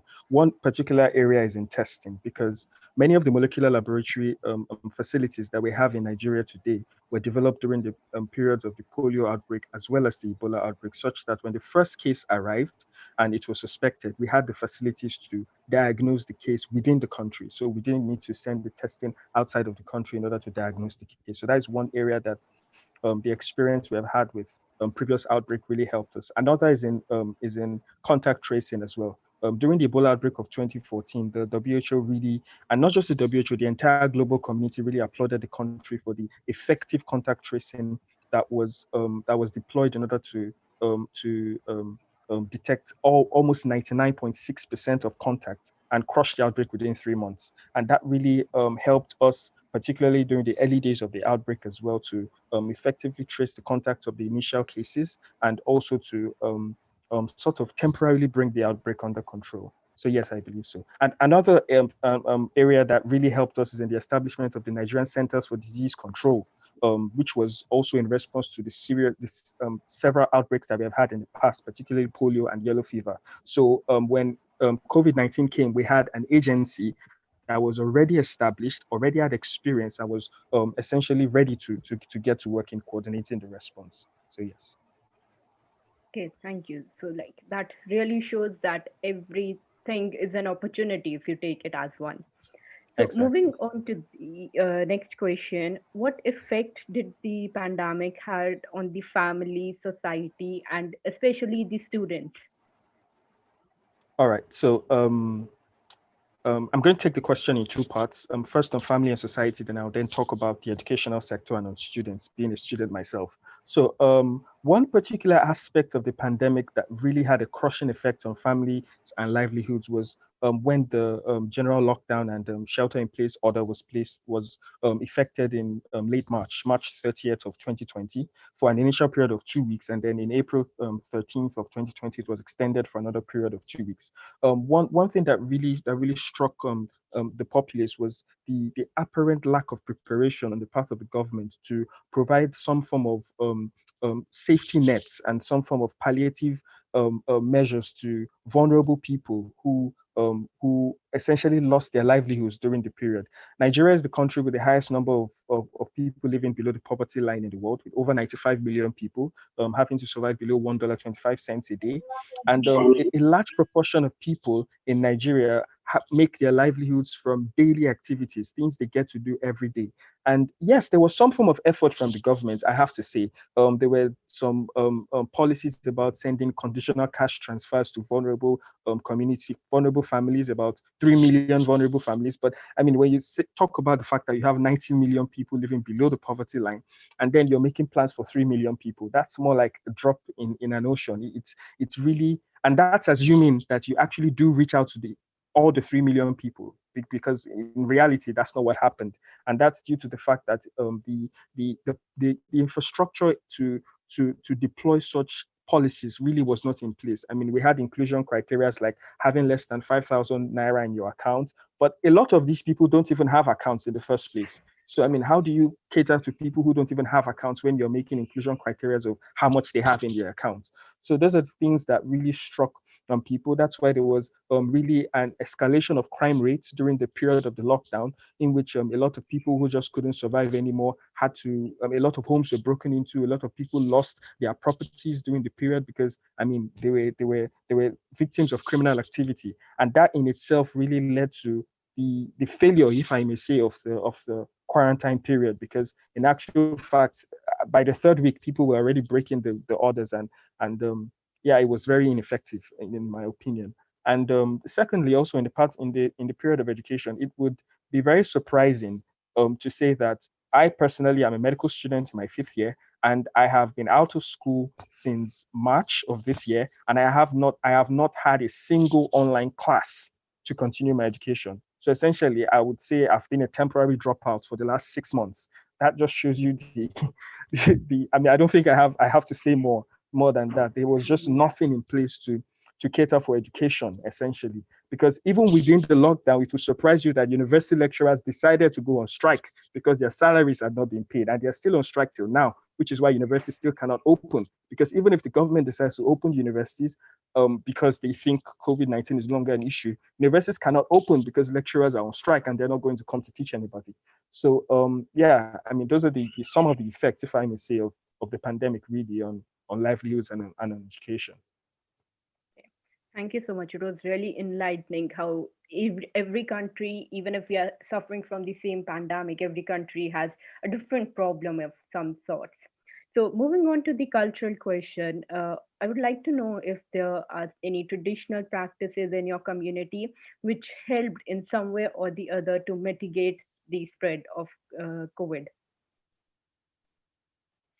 Well, thank you very much. That question is very unique in the sense that Nigeria as a country is very unique, because Nigeria is the most populous Black country in the world. But more importantly, there are over 250 ethnic groups in Nigeria, which means there are over 250 languages being spoken in the country, and there are over 250 distinct cultures. So, I mean, if it comes to answering that question of cultural practices, then they are different across the country. But generally speaking, I would say that Nigerians are very resilient people, particularly when it comes to economic practices and making a livelihood for themselves. So that, in essence, has really made the I would say really tempered down the worst effects of the economic fallout from the pandemic. And I think that singular attribute of the Nigerian people would be one of the most important factors driving the economic recovery of the country moving forward. Also, I would say that generally speaking as well, Nigerian people have this deep sense of social responsibility, which was tested during the lockdown period. But by and large, a lot of people really felt the need to wear masks. Even till now, a lot of people wear their masks when they're going outside. A lot of people feel the need to cater for their own health, but also are responsible enough to know that their actions has an impact on the health of the person next door. So I believe that in itself is also very important, and also in the manner of greeting as well for Nigerians. I mean, where I come from, the Yoruba tribe, we essentially kneel down when we want to greet people and greet elders. So there's really not much contact going on, and that would, in some way, I believe, reduce the transmission of the virus going forward. Okay, so that it was great. Like as I already said, it's great knowing how different cultures help us, fight infectious diseases, even though we think that they are rudimentary or something. So now we're running a bit short on time. So I would like you to take just 30 seconds to tell about what do you think, what is your opinion about the actions taken by the government? If you could just tell it in very brief. All right. So I believe I already spoken about some of the economic actions taken. So, but in essence, after the first case was diagnosed, that was in February 27th. It was really shocking to know that the first case, by the way, was that of an Italian man who was an expatriate, came into the country for work, and that was a pointer, in my opinion, to inform the government that okay, we need some travel restrictions in place. But nothing was done for the next 3 weeks at least. There was no form of travel restriction placed at the point of entry into the country. And I believe that was a very critical moment to determine the fate of the pandemic in the country going forward. I believe that sluggishness, if I may say, in response of the government to that really led to the ensuing effects of the pandemic moving forward. Also on testing, till now we have no mass testing in place. The criteria for testing at the early days of the pandemic were very strict. They were not all encompassing and did not cater to community spread or community transmission in any way. So I believe that also made it very difficult to catch on and detect community transmission early, and that would also have contributed in some way to the evolution of the pandemic going forward. So I think I'll just stop there because of Yeah. time. Thank you. It was great. Like your answers are really amazing. So just now we have a question from a fellow panelist from Kenya. The person wants to know about what is the general perception of the communities and the population at large in your country about the pandemic. Like how are they dealing with it, and do they think it's really an issue or not? Um, well, I believe there would always be, it's a spectrum really. I mean, there are those who believe that COVID-19 is not real, and there are those who understand that it is real and it's something that needs to be attended to. But I would say that the fact that the Nigerian society is a very communal one in which a lot of people live in very tight-knit and close communities with particular individuals being community gatekeepers, whether it's the pastors, the clergymen, the community leaders. That in itself has really helped people to catch on easily, because I mean by the time you're able to target those community leaders, which I must say the government has done quite well, then even if you find people who don't believe it is real, but just because someone that you respect says do this, then you do it. So in actual fact, I think that that has really helped. And yeah, it's a spectrum. That's what I would say. They're both ends of the spectrum. But I believe what really matters is not what people think, but really what they do in the end. Because even if I don't believe COVID-19 is real, as long as I wear my mask, I practice social distancing, and I practice hand washing, it really doesn't matter in the end. Okay. So thank you so much for all these amazing answers. Uh, that would be the end of our panel, and I'd really want to thank you for this amazing and enlightening answers. And over to you, Madhva, now. Thank you. Yeah, thank you so much, Gurnur. Hello everyone. This is Madhav Sai. I'm so sorry. I actually cannot. I'm actually struggling to trying to show my video, but it is not happening. I'm so sorry. First of all, I would like to congratulate each and every one to make it to the phase two. I'm really happy. I'm the organizing chairperson, and right now I'm the moderator for this session. Guys, can anyone please tell me that I'm audible? Yes, madam, you are. Okay. Thank you so much. Yes, madam, you're Thank you. audible. Thank you so much, Amol and Lakhan. So, yeah, as I have introduced myself, the next country we would be actually dealing is with Sudan. Uh, I request Sudan country's representative to kindly start their video, if it is possible. Hello. Yeah, yes, Hiba. Can you please switch on your video? Hello. Hello. Can you hear me? Hiba, your voice is not audible. I'm sorry, maybe I will lose the connection. So if that Oh, okay, okay. Then just let me, if it's okay, I would like not. Am I audible now? Yeah, can you talk once again, please? Am I audible right now? Yeah, you are audible. Yeah, you are Okay. audible. Yeah. So, okay. Uh, just a second.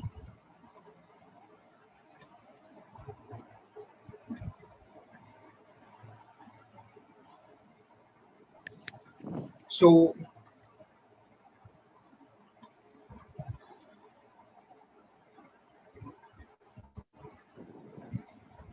so now I would like to introduce the country with the world's largest collection of pyramids. Many would be expecting that this would be Egypt, but I was also so surprised to know that it was Sudan. The country's representative from Sudan is Hiba. Hello, Hiba. We welcome you here. Hello. Thank you. Yeah. So, so here comes my first question. When was the first case of Sudan was recorded? Okay. So first of all, allow me to thank the OCs for the great efforts and for the novel idea. For the opportunity, it's my pleasure being here among you, representing my country, Sudan. So regarding the first reported cases, we reported the first case at March 15th is a 15 years old man who has passed. He was at the United Arab Emirates and he passed the night before announcement. So he passed at 14th of March. Thank you so Yes. much, Hiba. Okay. Was the government of Sudan prepared for a pandemic? If so, if it was prepared, how did it react when WHO has declared that COVID-19 was a pandemic? Okay. So uh, rightly after announcement of the first case, the government and Federal Ministry of Health responded by a country preparedness and response plan guided by the WHO. They also respond by closure of life services and entry points and closure of schools and universities. 1 month later, the government announced a state of emergency, closing of all airports and border crossings and a lockdown of the capital Khartoum. So were these lockdowns actually being beneficial for the country? Well, yes, this lockdown was beneficial on one side, but this plan and lockdown was facing many problems as the situation here was very difficult. I mean, in the social hand, um, it wasn't a problem of health sector alone that many of patients were escaping the isolation centers, many were providing wrong information at the checkpoints, and lack of reporting as lack of reporting as social life and strong relationships are so important, and it was considered a shame to report your neighbor or your relative who had close contact to you. So it wasn't only problem of case detection rather than contact tracing. Um, and in terms of economic situation, despite of the economic hardships, essential daily needs, expenses, most of people are in daily pay jobs, which hardly affected by COVID-19, all of which made it very difficult to people to commit social distancing and other measurements.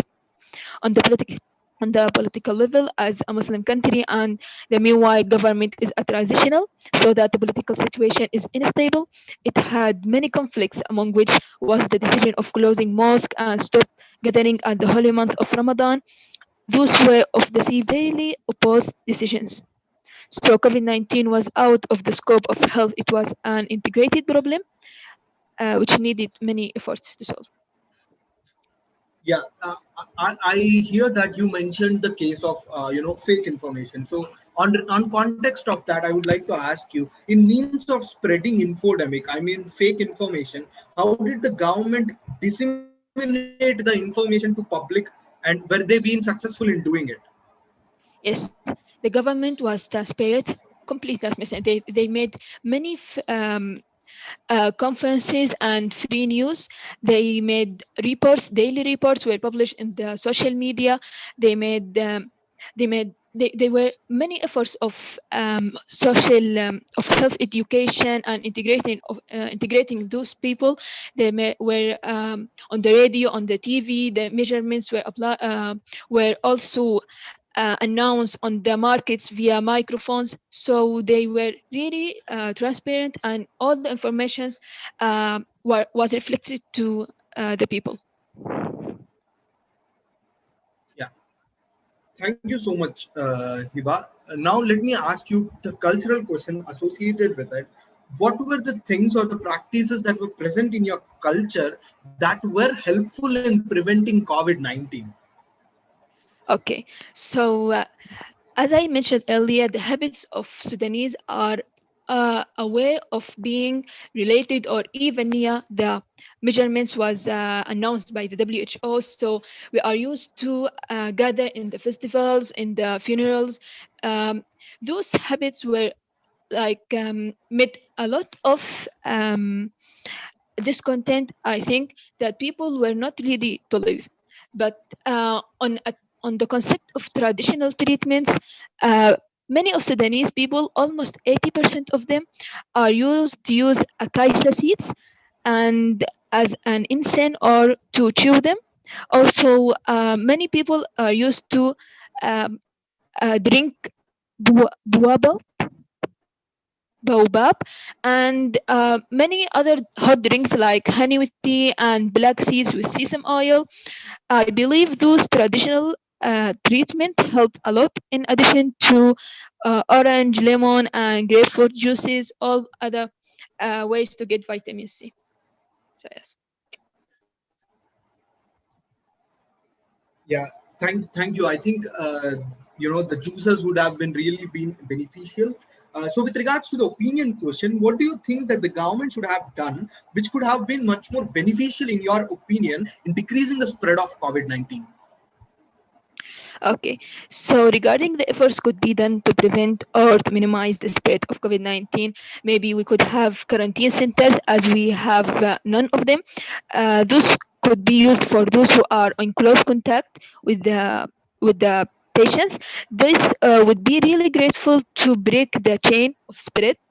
And another measurements would be the early implementation of triage system that would really prevent the sudden shutdown of hospitals and minimize the panic and concerns of the staff, so that um, the health system would not affect it and the services would not be affected to other who are not COVID patients. Also, another measurement I would like to highlight is using of military forces to constrict the lockdown and to activate entry points and to use the power to punish those who break the law. The last point I would like to highlight is the early rapid response in increasing the lab capacities to fulfill the demand, as at the early days of COVID-19, there were only 2 labs to manage the whole country. So that would be really beneficial. Thank you so much, Hiba. I think in future you can implement these kind of things for the future emergencies. But as a part of the panel questions, we have a question from Kyrgyzstan that how can a common Sudanese man help in the fight against COVID-19? Excuse me, could you repeat the question? Yeah, how can a common Sudanese citizen can help in this fight towards this pandemic of COVID-19? Okay, so as a citizen of Sudan, and if you are not of part of the medical staff or uh, people of decision, you can simply follow the instructions. Or I know it's difficult for those who are in many challenges of economic situation, like they are in daily paid jobs, so they in the challenge of feeding their children or die of COVID. So it was really hard to uh, to commit to the measurements. So I think also using of PPE, wearing of face masks, was a challenge because it was expensive and uh, maybe a man, I mean a family in Sudan, a family have many children or many persons who going to work. So if maybe one person could go to work, or those who are coming out of work can wash their hands regularly and take a shower before entering the house, like using the right measurements without affecting the economic situation of the family, or like bridging above their budget. That's what I believe what a Sudanese man can do. Yeah. So Hiba, and then you have 40 seconds left. So you can talk about some of the some of the topics that we haven't covered in this panel, so that you can explain. You would want to talk anything? Yes. Okay. COVID situation in Sudan is having many black areas to be clarified. So, what causes the current retention of number of cases? Is it the habits? Although they are, as I mentioned earlier, they are far away from being related to WHO measurements. Is it climate? Is it related to the genetic factor? Is it the herd immunity? So nobody knows.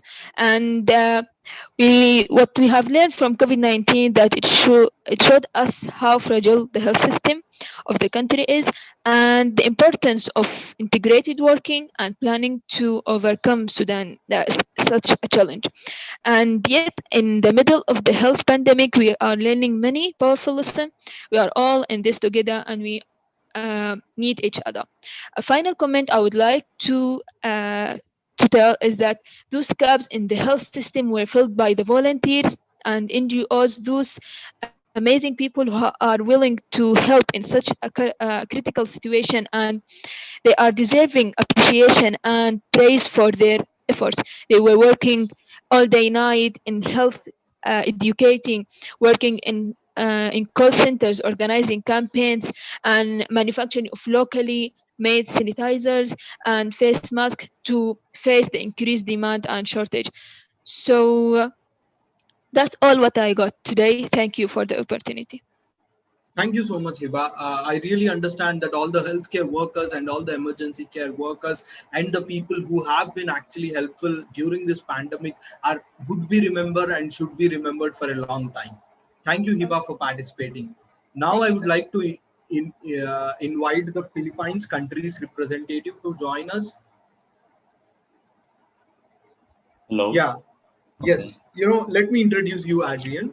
So, now we are going to start with the next country of our discussion. That country is made of almost close to 7,641 islands, and which is none other than Philippines. And the articles of the Philippines are also so good, and the judges have clearly told that it was a tough time for them to judge these articles. So I welcome the Philippines country's representative.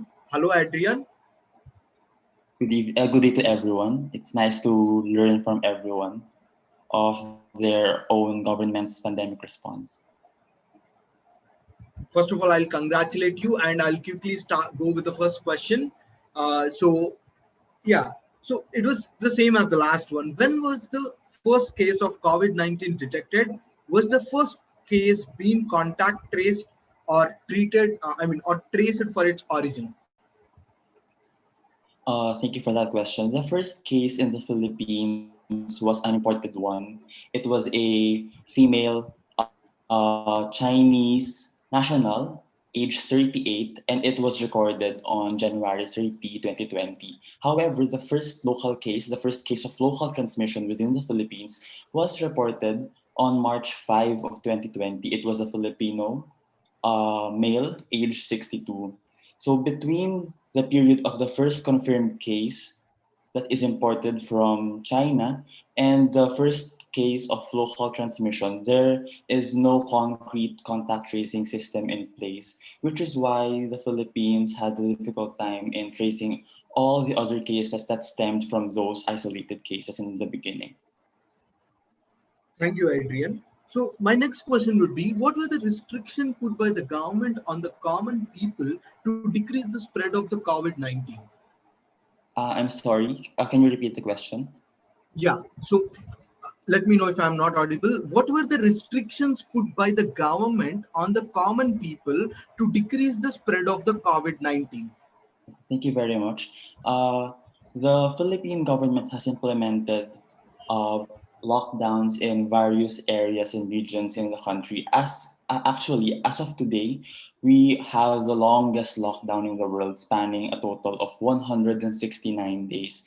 And this had a toll on the economic status and the daily lives of the Filipino people. Aside from lockdowns, strict implementation of the minimum health standards mandated by the World Health Organization, such as the wearing of masks, wearing of face shields, practicing physical distancing was implemented as well.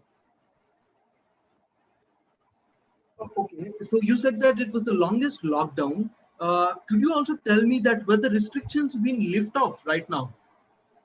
Actually, the implementation of lockdowns in the Philippines were repeatedly prolonged, extended, and then retracted at some times. But as of today, it is still being implemented. Actually, the Philippine government was forced to lift stringent measures. So we are now in the less strict category of community quarantine or lockdown in the Philippines. However, the current state, the current implementation of the lockdown still stays. So there are still restrictions in movement of people. Actually, individuals that are ages 60 and above and 21 and below are not allowed to go out of their residences, and establishments are not allowed to function at full capacity, and the volume of people working outside or going outside is controlled. Thank you, Adrian. My next question would be, during this pandemic, one of the huge problems were shortage of the masks and personalized protective equipment. How did your country handle it? How did your country handle that shortage? Actually, it was disappointing and frustrating on the side of healthcare practitioners and healthcare workers because of the dire lack in the number of personal protective equipments, other medical devices and technologies available in public and private hospitals. There is a lack of support from the government in terms of funding in procuring these materials, these equipment. And as of today, there is still a shortage in the number of personal protective equipments being distributed to the common people. Actually, the burden of practicing social distancing and wearing of masks are completely put on the people. So there is no concrete plans in distributing free masks to everyone, and there is a complete lack of concrete systems in place to provide available health technologies for everyone. Thank you, Adrian. Now let's go to the cultural question. How and what were the things or practices that were present in your culture that could have prevented COVID-19 or that is preventing COVID-19? The Filipino people is culturally tight-knit. As such, the culture of pakikisama or fellowship as well as bayanihan or solidarity and unity is strong among Filipinos. Because of this, Filipinos are highly conscious, sensitive, and quick to pick up social cues from their peers and other members of their social groups. If they do not adhere to the prevailing social norms such as wearing of masks, practicing social and physical distancing, they risk being criticized by their peers. Moreover, the modern Filipino culture involves the hyper-connectedness of the Filipino people through social media. As a matter of fact, the Philippines is the greatest generator of internet and social media traffic all over the world. And as such, this allows the Filipino people to be more informed of the current state of the pandemic in our country and to know more on how to help mitigate the spread of the disease in our country. Thank you, Adrian. Uh, yeah, then let's move on to the opinion-based question. What do you think the government should have done, which could have been much more beneficial, in your opinion, in decreasing the COVID-19? Inequities in health are already existent in the Philippine healthcare system, even before the COVID-19 pandemic struck.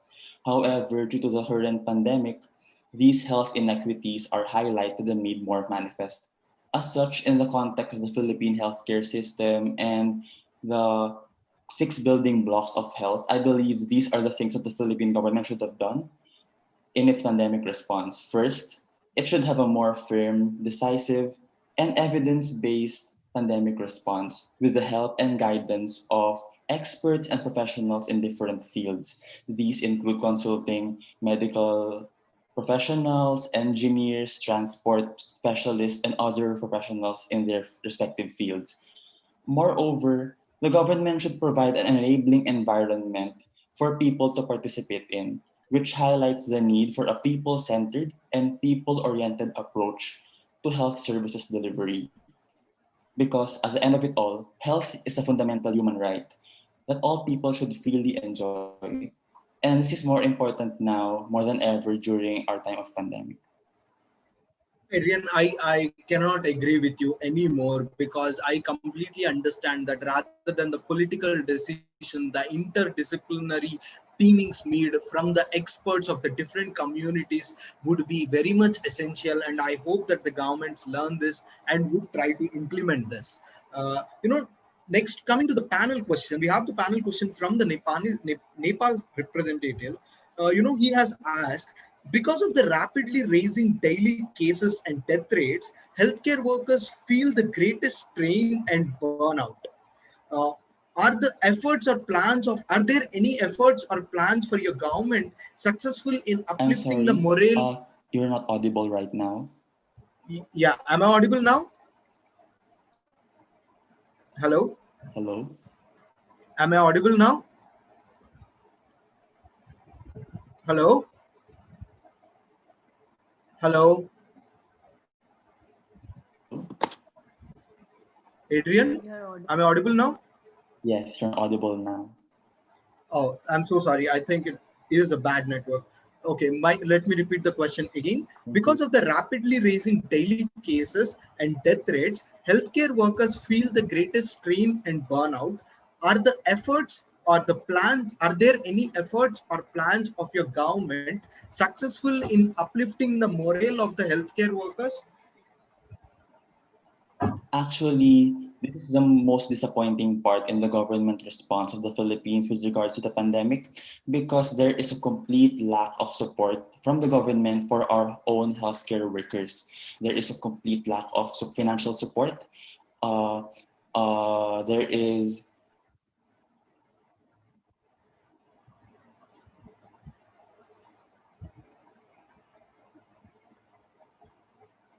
there are evidences of exploitation among healthcare workers.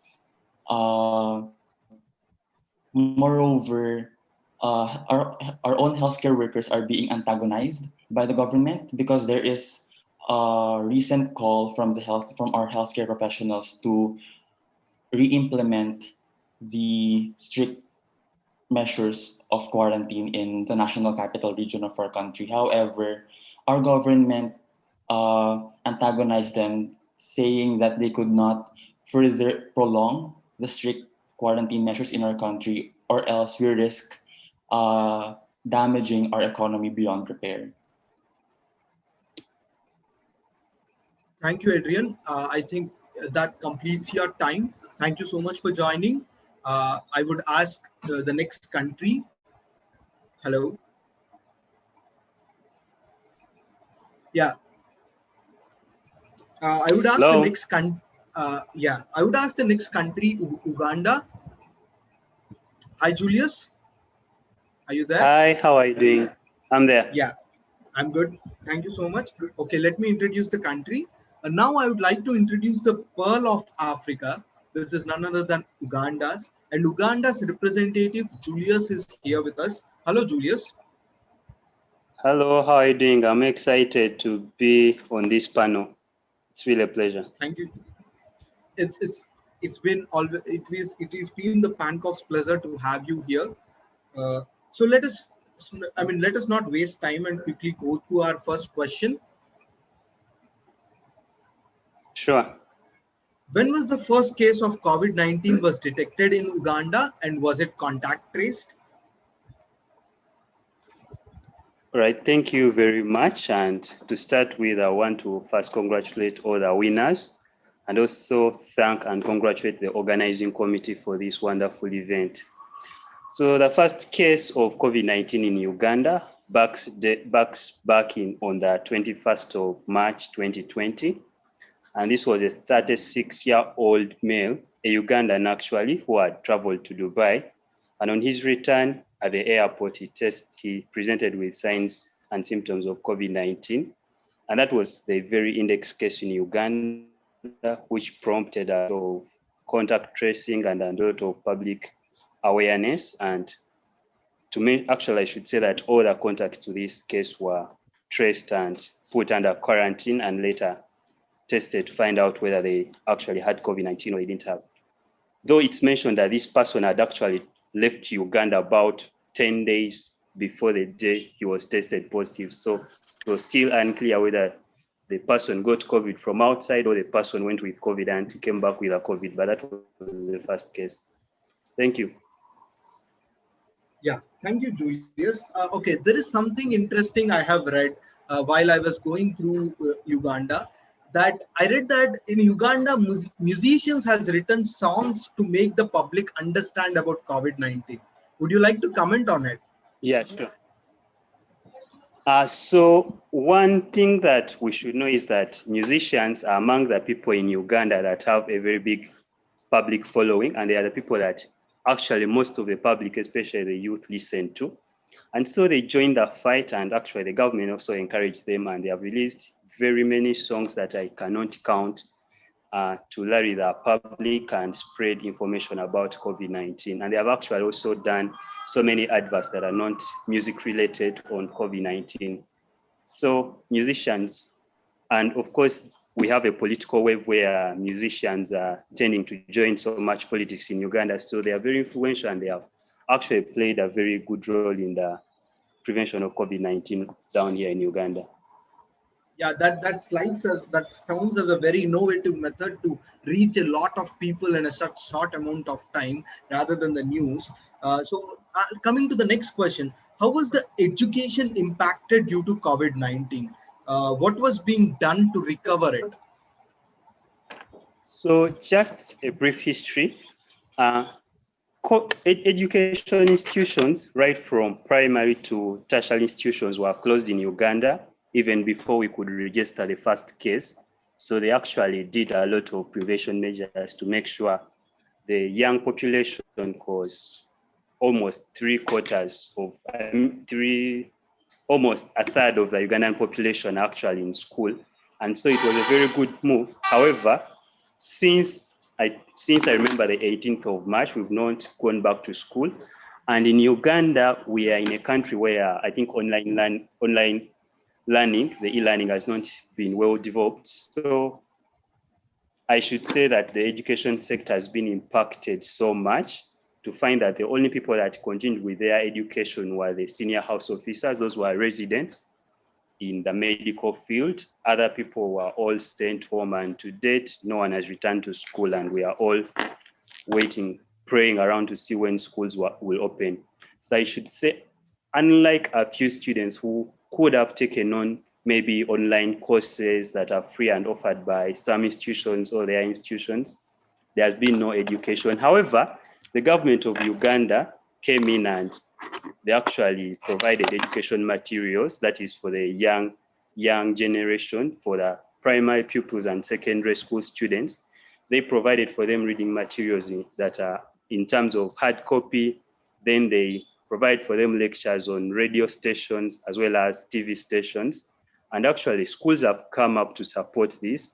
So every day they tend to a different topic and they teach these students to just make sure they keep updated with their knowledge, because you know the young ones won't keep the knowledge in their minds forever. So the government has, and the Ministry of Education, I should say, they have done a great job to make sure the young generations keep updates about their knowledge. However, nothing much has been done about the tertiary institutions. Thank you. That sounds like Uganda is doing some really innovative stuff, because I did not hear that using radio stations can also be one of the huge thing for teaching kids. That is something we should check out, guys. Let's go with the cultural question. What were the things or the practices present in the culture of Uganda that could prevent COVID-19? So this is one of the hardest questions that I saw, because but I had to think around it and find an answer. So Uganda has a rich culture, and I should say we have the kingdoms and chiefdoms, and people have their cultural leaders. And these are people these are influential leaders that the public tends to listen to. For example, in the central, they will listen to their king. When you go to the west, they will tend to listen also to their cultural leaders and their kings, and in the east and so on. So these people have been very influential, and they have actually tried to put out the message. And they have also actually participated in making some of the risk communication materials that are being done by the government of Uganda. So this is the information that has been put out. And because people actually respect and listen to their cultural leaders, I think this has helped to make sure that people understand and abide by the guidelines set out by the government on the prevention of COVID-19. So I should say that's the best part that culture has played. I really learned a new word called chiefdoms. I'll definitely check it out, Julius. And the next question is with regards to the opinion. What do you think that the government should have done, which could have been much more beneficial in your opinion in decreasing the spread of COVID-19?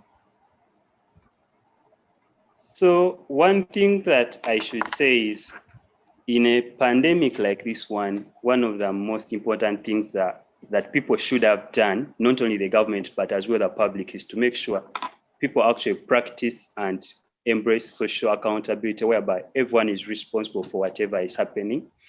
But I should mention that we've had a lot of misappropriation of funds, because I can date back and say the government of Uganda spent, they dished out over 3 million US dollars, and that was to MPs to make sure these MPs carry out COVID prevention on their own. And of course, there is no way this money could be accounted for, that MPs are actually going to end up using this money. Then and just to make it funny is that part of this money was taken off the budget of Ministry of Health. So that was a move that up to now I can't understand. Then the other thing that the government did was they distributed face masks to the public, where every person aged over 2 years was given a free face mask. But in my opinion, I think this was a good thing, but it is so temporary in that I don't think someone can keep a face mask, even if it's a cloth mask that they can wash. I don't think someone can keep it for a long period of time. So this $22 million could actually have been used to set up quarantine centers, to recruit more health workers, to probably set up isolation and treatment centers, and bring in new equipment like PPE for health workers, like buying drugs, like fueling vehicles for contact tracing, because these would be like permanent things that address the pandemic, other than giving out a face mask per every individual. And just a testimony, right now, when you walk around, very few people are putting on the government-aided face masks. So I think it was a very wrong move and misappropriation of funds. But otherwise, the government did so many things that were very good, and I applaud the efforts. Thank you, Julius. You have the last 1 minute of your 10 minutes round. So I like to ask the panel question. The panel question is from Haiti. So Haiti's representative is asking, what are the measures taken by the government about public markets and public transportation? Were they respected by the population during the period of COVID-19? Thank you very much. That's very, I should tell you, in the initial phases, after the government of Uganda put a lock on the airport, then they locked down schools. The next thing they had to lock down was the public markets and public transportation, because these were concentration centers for so many people, and hence the spread of COVID-19 would be inevitable. However, of course, some of the marketplaces kept operating, like especially the ones that are selling foodstuffs. But I should tell you that in Uganda, there's a culture, I think people don't listen to encouragements and maybe guidelines. People listen to more of commands and directives. So I should tell you, when you tell people that put on a face mask, social distance when you're going to the market, people won't do that unless there's a repercussion. And I should tell you, there have not been so much repercussion in not following these guidelines. And I should, these measures have been lifted, because right now public transportation is allowed to operate on half capacity. But I should tell you, people put on their face masks and had sanitizers in the public transportation for only about 1 week after they allowed them to use public transportation again. After that, people have not used they have not heeded to any of the prevention measures on public transportation. And so there is a very big question on, should you lock down the public transportation again or what? Because people tend not to listen to advice unless there is a repercussion to that. Thank you, Julius. That completes our round with. Hello, am I audible? Yeah. Thank you, Julius. That completes our round. Now, unfortunately, we couldn't have Cedric with us. His internet connection was quite bad, and there was a blackout in Kenya, it seems. So, it would have been really nice if Cedric could also have joined us. Now, I would like to hand over the mic to Srija. Srija, can you please take over? Yeah. So you guys can hear me, right? Yes, Srija. Yeah. Can you so please the switch on your discussion, video? I did. Okay. Okay. So the discussion has been really smooth. So before concluding this amazing event, I would like to ask our Southeast Asia representative, Shagun Tuli, to add a few words about this event.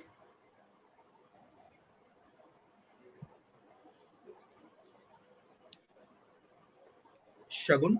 Shagun?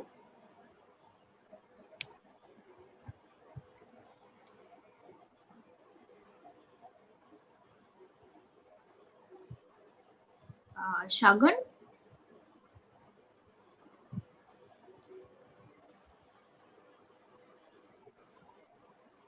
Okay, she might join us later. So I would like to request our organizing co-chairman, Lakan Prakash, to speak for a couple of minutes.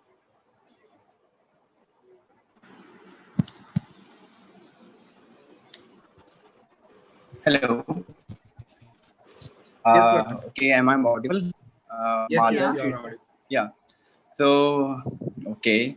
As mentioned before, I am Lakhan Prakash Gupta, organizing co-chairman of this PANCOV, and I'm really very thankful to all of you. So 2 months back, there was an idea to bring most of the nation together, and for this we conducted this event in a scientific manner. And for this, this was not only for the general public, but also and this was planned not only for the beneficial of medical students, but also for the beneficial of general public too. And I'm really grateful to all of you, the all panelists, and solely thankful to my team for organizing this event. Thanks a lot. Thank you. Yeah. Thank you, Lakan. Now I would like to request the organizing chairman, Madhav Sai, to add a few words. Hello everyone. I have been I've been the person who have been writing emails to everyone. You have heard my name. I'm pretty sure that. So, but I wouldn't actually take this credit of organizing this thing. I would like to first give the credit to Lakhan. The reason is also because Lakhan has come to. I mean, I and Lakhan were discussing something that we should do something on hepatitis for World Hepatitis Day. Then we started thinking that why don't we actually start doing something for COVID-19, but let's not do it on a local level, but let's try to bring in an international countries all together. That's the point where we both have come in, we both have started. And I would like to thank, there were a lot. If I started thanking people, there were a lot of people that I should start thanking. I should start from my main team. We were people of 8 people, with 4 people in the review team, and 4 people in the PR team, and me and Lakhan and the organizing secretary. And also we had advisors from the international EC as well as the state EC. I know all this, president, vice president, as India's president should be joining this call, but what happened was, due to emergency situations and all the COVID-19, everybody is being stuck up in the duties. It was not happened. But with international PR's team support, we also brought in Kaplan as our sponsors, and we have also done Kaplan session, for which I need to thank everyone who has implemented this. And with all of these people's support, we could actually make this event, happy. Uh, so I would also say that, I would also first of all congratulate you for putting all those such kind of efforts in doing that. We If you ask me, when I was reading articles, there were at certain points that, this article was written so nicely in such a wonderful way. I wouldn't be able to express this kind of a things.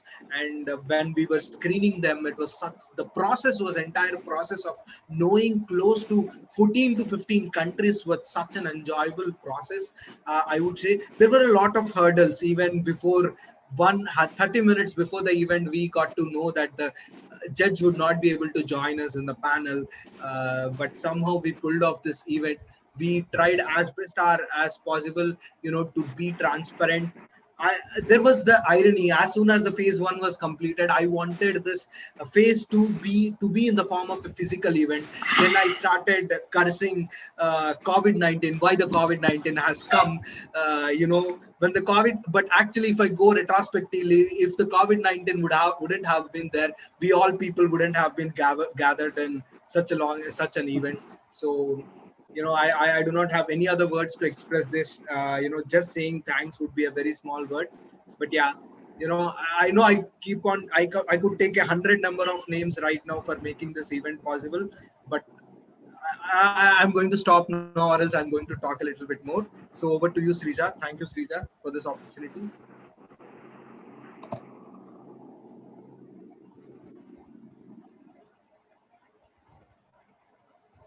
Srija.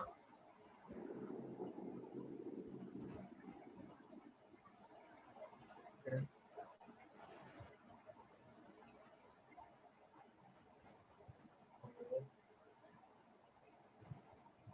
Srija, you are on unmute, I suppose.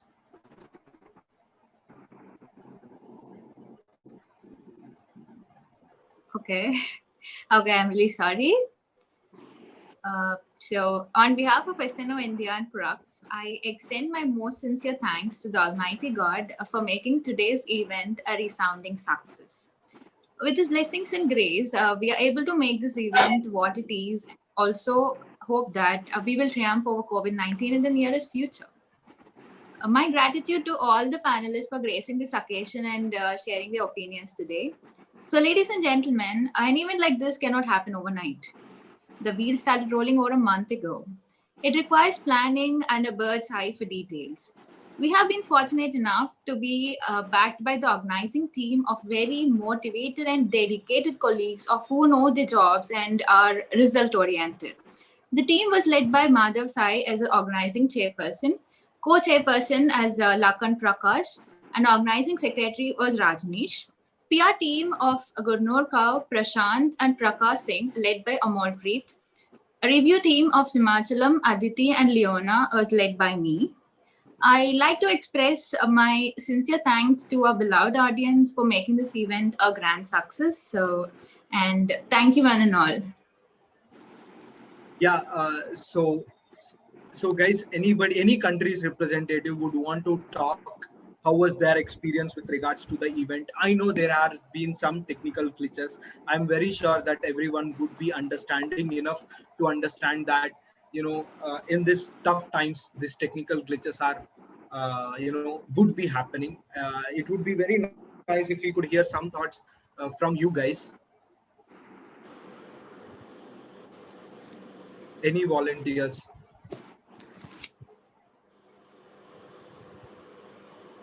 Hello. Yes, Adrian. Okay. First of all, I would like to thank the organizing team of PANCOV'20 for this wonderful opportunity of sharing our country's experiences during this pandemic, as well as an avenue for us to learn other governments' pandemic response.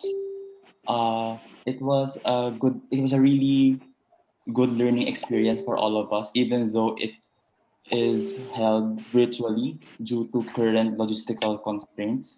And we really appreciate everyone's effort in the organizing team for making this event possible. And it was a really good avenue for us to refocus ourselves into the fact that health is a basic human right and health should be made available for all. Thank you. Thank you, Adrian. Anyone else would like to talk? Hello. Hello. Yes, Akash. Yes, we all have been so focused in our own country that we are not seeing the bigger picture. Now, with all the participants from different countries, we get to know about their responses in the COVID-19, their situation in their country, and it's nice to know about how the world is dealing with this pandemic and how different countries are responding. So it was a very nice opportunity, very good opportunity. I like to thank the entire organizing team behind the PANCOV'20 and all the participants, all the panelists. Thank you so much. Thank you, Akash. Anybody else would like to share their experience?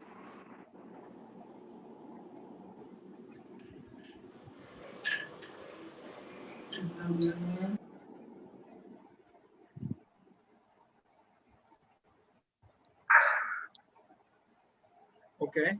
I suppose, guys, as soon as the judges, so as soon as we judge this round, we would be announcing the results directly on SNO India's national Instagram's page, or SNO. I would be also announcing it in the personal WhatsApp group that was created, and also in the Crux page. We'll try to be as transparent as possible, but rest assured that as soon as the prizes were announced, I'll personally write an email to the Kaplan to give away your prizes. I would make sure of that, and I hope you all the best and wish you good luck, guys. That's it, guys. It was nice talking to you. I hope the group needs to be kept alive. I really wish that, and I bid you adieu and goodbye. And I ask all the organizing team members to kindly stay back and rest. Bye-bye. Could you ask everybody to turn on their cameras once? We'll have a group picture. Yeah, that Anybody would be who's nice, logged in guys. from the laptop